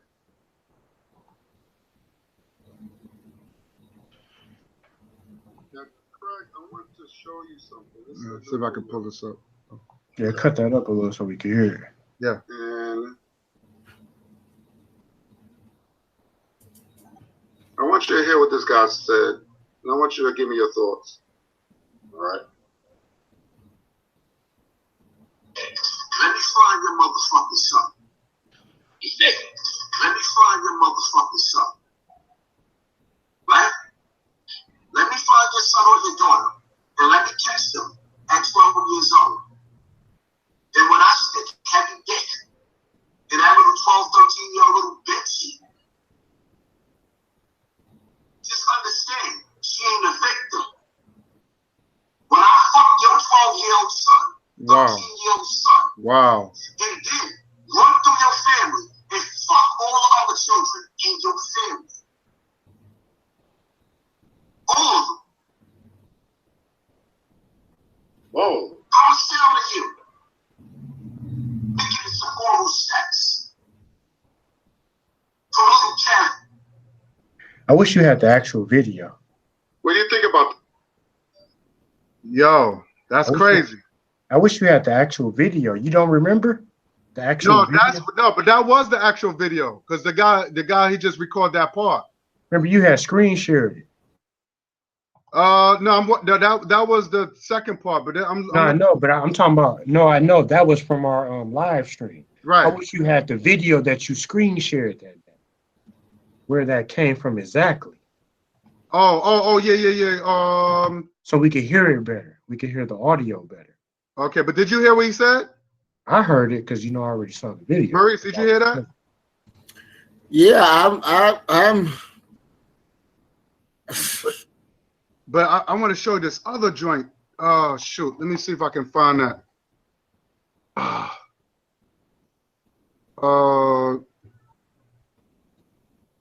He's talking about Bambaataa. I'm surprised that you don't know where that video is. What made him say that? What because he had beef with somebody, and he said that's where he came out, and a lot of people was disgusted by that. Because you have beef with saying, he was like, I guess he was saying, oh well, what happened if I find your okay, I think this was it. When he talked about he got boy, man, you on the air, man. What's good, fam? He's talking about he molested he got molested so much he started molesting other children. See if I can find that shit. Ah, shoot. Because he has the let's see if I can find it. I know it. I think it was this. See, my thing is, I don't know what type of context that statement came out of, but regardless of the context, you can't get up on, on YouTube and say that you will rape somebody's 12-year-old son or daughter. Nah. I don't care how much you're hurt. It doesn't matter how much you've been hurt in your life. You just can't get up on YouTube and make that type of statement, That's the way I look at it.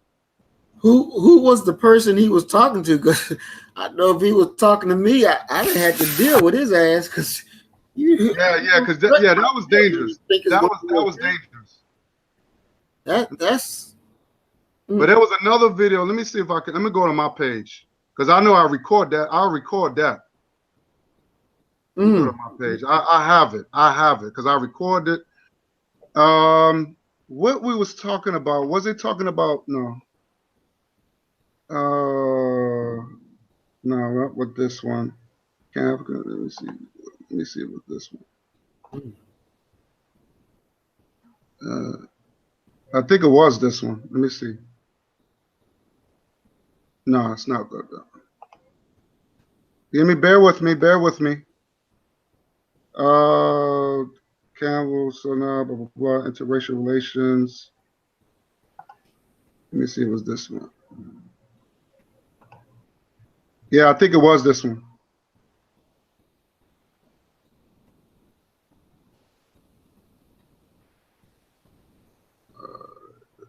I know I recorded. Yes, here we go. Y'all see it? Okay, here we go, Maurice. Because I record that. Watch this.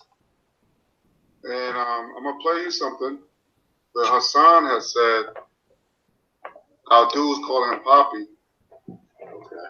And we was talking about the molestation. And to me, this dude need to be locked up.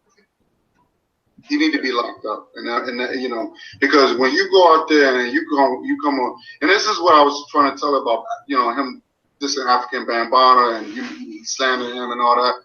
But this guy admitted of molesting children. I'm gonna show you.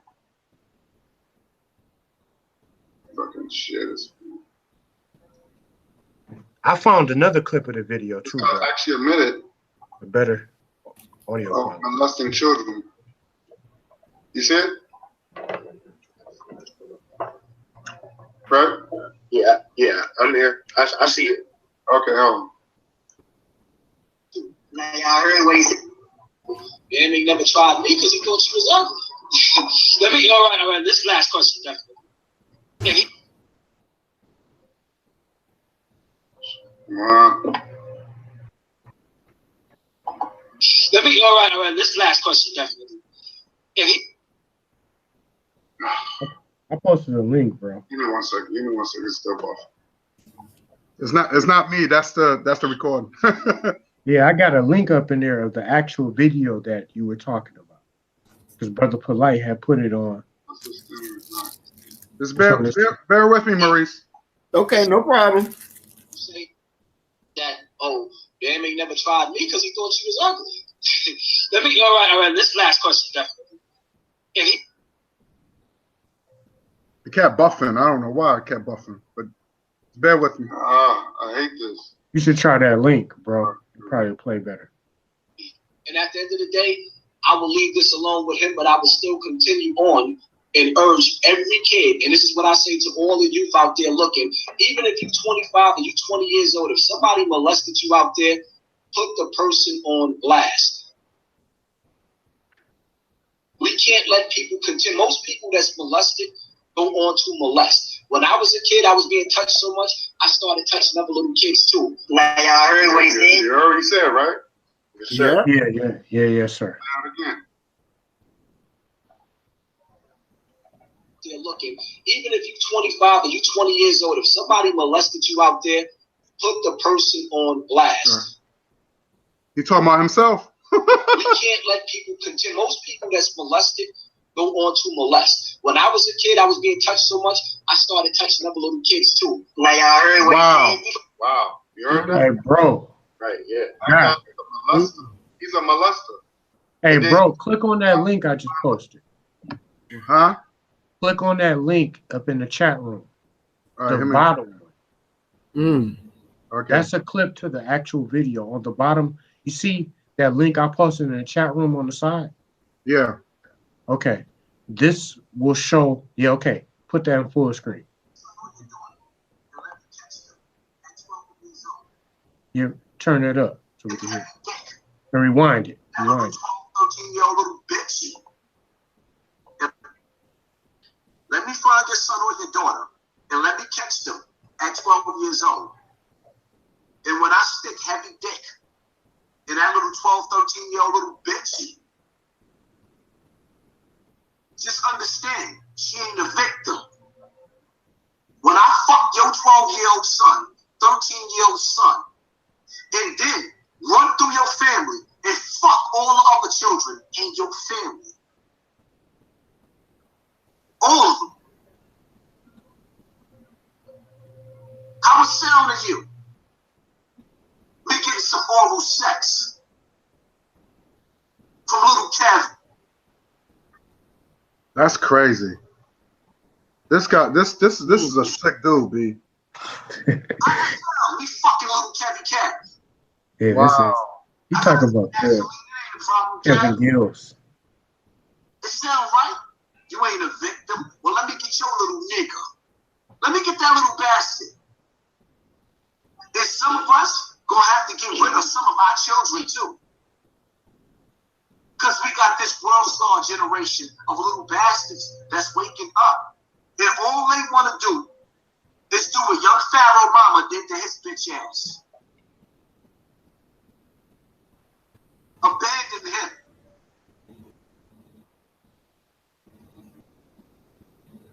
All right, y'all. So, hold on. That's enough of this piece of shit. That's polite. We definitely heard it, but I mean, he's coming from a place of hurt, but at the same time, like, I don't care what Kevin Gills or whatever his name is did to him. Like, why are you threatening his children to rape Yeah. his kids? Like, I wasn't feeling that. I his wasn't kids feeling have nothing to do with it. If you have a personal issue against Kevin Gills, take it up with Kevin Gills. But here's my problem was, I didn't mean to cut you off, brother, but here's my problem was he used his molestation to molest other kids. And that's he put that on air. Yes. I'm not feeling that. I'm not feeling that. And then that's where he got comfortable by saying that stuff. Oh, what happened if I put my dick in? Why would you say that? Mm-hmm. Exactly. But then you want to first of all that African, but I'm gonna be honest with you, I don't think African Bambaataa did. I met African Bambaataa. I don't think he did that. He's an RBG dude. I doubt very seriously he did it because his story doesn't make any sense. Mm-hmm. You was 13 or 14 years old. You just came out of jail, did 10 years. But then you try and say, oh, well, I did. You came out of jail and you went to Bam's house and he started molesting you? This story doesn't add up. No. You mean to tell me you 13, you didn't know about molestation at the age of 13? You didn't know that was a bad thing? You say you kept going back there? Doesn't make any sense. Doesn't make any sense. I can see if he was 6. Usually kids get molested when they get like 6, 5, 6 years old. Exactly. 13, 14, no, dude, no. Mm-mm. And you talking about you just did 10 years doing whatever? His story doesn't add up. His story doesn't add up, B. I'm sorry. He's using Bambaataa as a crutch to get views. I don't like that. Mm-hmm.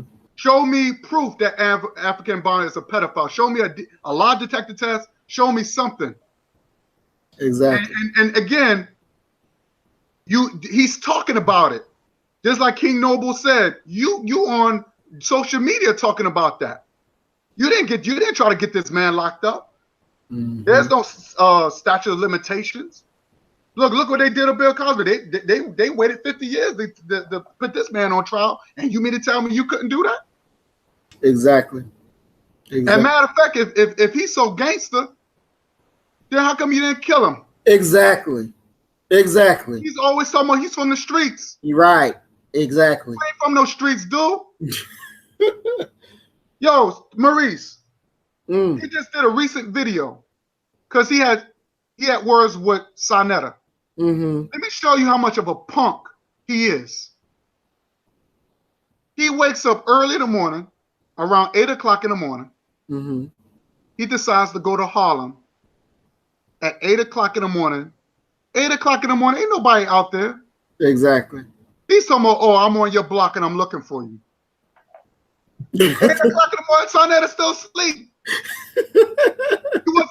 You wasn't out there. Sonetta don't come out till 11 or 12. Are you serious, dude? And I commented on his. I said, yo, dude, come on, that's too early, dude. What's wrong with you? And you think you saying something? I have no respect for homie. And he's not a street dude. He's not. I won't even say he's a New Yorker. Wow. He's a phony and he's a pedophile and he should get thrown in jail. And matter of fact, honestly, I won't be surprised somebody would take his ass out. He already confessed. Yeah, he confessed. He's a damn pedophile. So that's the punishment that comes with it. I want you to see that yourself. Wow. I want you to witness that, brother. Because you have mentioned about his kids being molested and he didn't do nothing about it. Exactly. Which that could be suspect too. He could be molesting his own children. Exactly. He confessed on faith. He said, "I got molested so much. I molest other people's children." Now, why would you say that? You just ruin a child's life. Exactly. He can't respect you. Exactly. Brother Guy, here's the thing. Man, we had a great discussion today, and I really do not want to get too far off a topic. I understand. You're right. No, but definitely do an entire show. Yeah. Hassan Campbell. Oh yeah, we could do that. I think what you said, as far as like the way Hassan Campbell and even people like brothers that I respect from the conscious community, how they came out in droves to try to, do a public lynching of African Bambaataa without proof, and evidence. Because, like I was telling you on a previous broadcast, like when the white man, like for an example, Benedict Arnold, he gave away secrets, but the white man had a substantial amount of proof before they killed Benedict Arnold. So what I would like to say, because even if we look at Africa, like, I'm not sure if you brothers are aware of, the things that have been happening, like in the news and stuff in Kenya, as far as like with people being accused of witchcraft. Yes. And stuff like that. Now, there was a group of African elders who were burned alive. I've seen that. That was sad. Yeah. Just because of an accusation of them being accused, they were accused of witchcraft. So what I'm trying to say is that we have to give our people a fair trial. I agree. If African Bambaataa is guilty, okay, provide evidence, provide proof. And, Hassan Campbell, he can get his day in court, but at the same time, I'm not going to be so quick to condemn somebody unless they have been proven, beyond a reasonable doubt of being guilty. So what I'm saying that, Black people, we are just so quick to convict. We're so quick to, African people, we are just so quick to just, form these mobs, these lynch mobs, and just kill our own people. But at the same time, we do nothing to the white oppressor, to the white colonizer. No, we don't. And that's what hurts me. how you're right. We come full force on each other, but when it comes down to the enemy, no one says nothing. Like no one talks about George Zimmerman. Exactly. No one talks about him. Black people, you know, what's his name? Darren Roof. What's his name? Darren Wilson. No, Roof. That guy Roof that killed Dylan Roof. Dylan Roof. Yeah. Mm-hmm. He got his day almost. Mm-hmm. One of the brothers had beat the crap out of him in prison. Mm-hmm. But that to me that's not good enough. No. You know, they got that both of these guys like Roof and Zimmerman, they deserve death. Mm-hmm.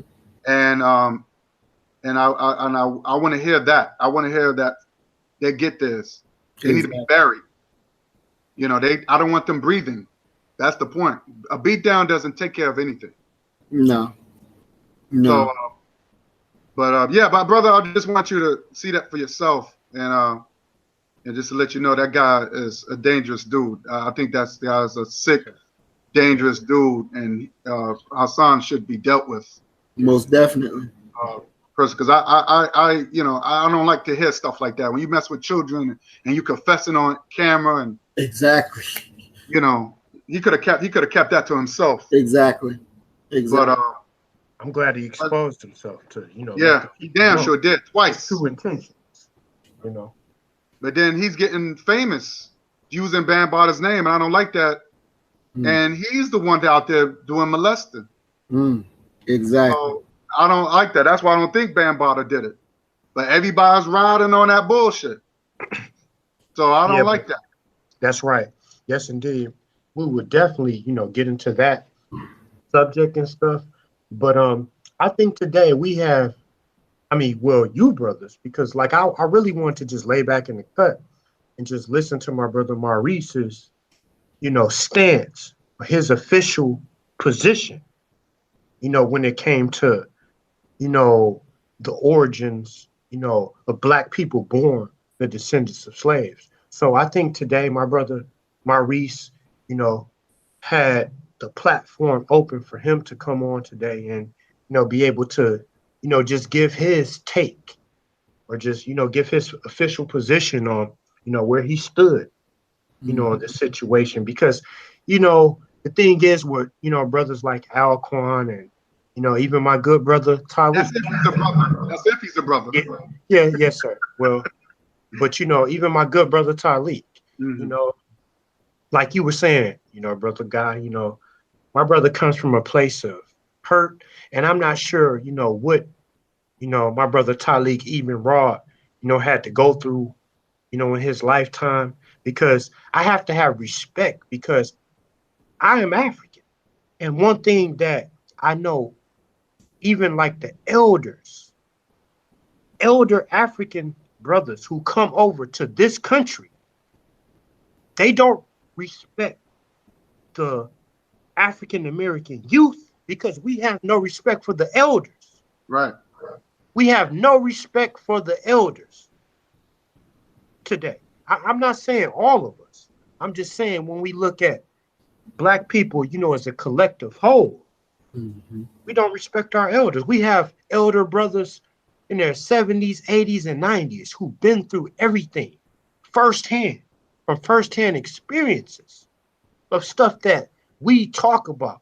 You know, I'm in my 30s, but I have brothers that are still alive today that have been through Jim Crow and all of the discrimination and, you know, all of these things. But do you think, like I would say my grand aunt, she's like 90 years old right now, still driving.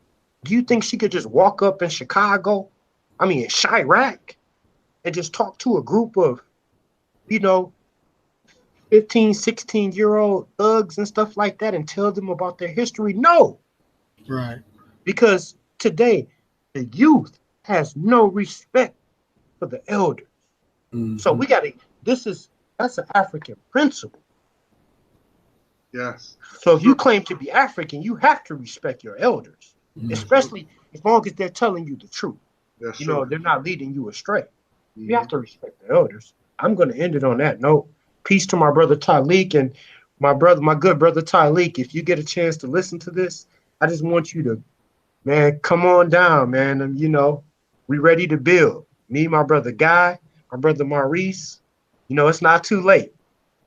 You know, you are an elder of mine, and, you know, we ready to bring you up on board. But just open your mind and understand that African people are not your enemy. They're going through the same colonization and the same, I mean, white people have the same hatred. Yeah, when they bring African immigrants over to America, yeah, they use them against us. But when you look at their own country and what they're doing, like we, you know, heard about Patrice, you know, my brother Patrice Lumumba, you know, my brother Thomas Sankara, you know, like the white man is relentless. It's in his nature. He's a devil. He's a devil by nature. So I would just like to invite my brother Talik to come on.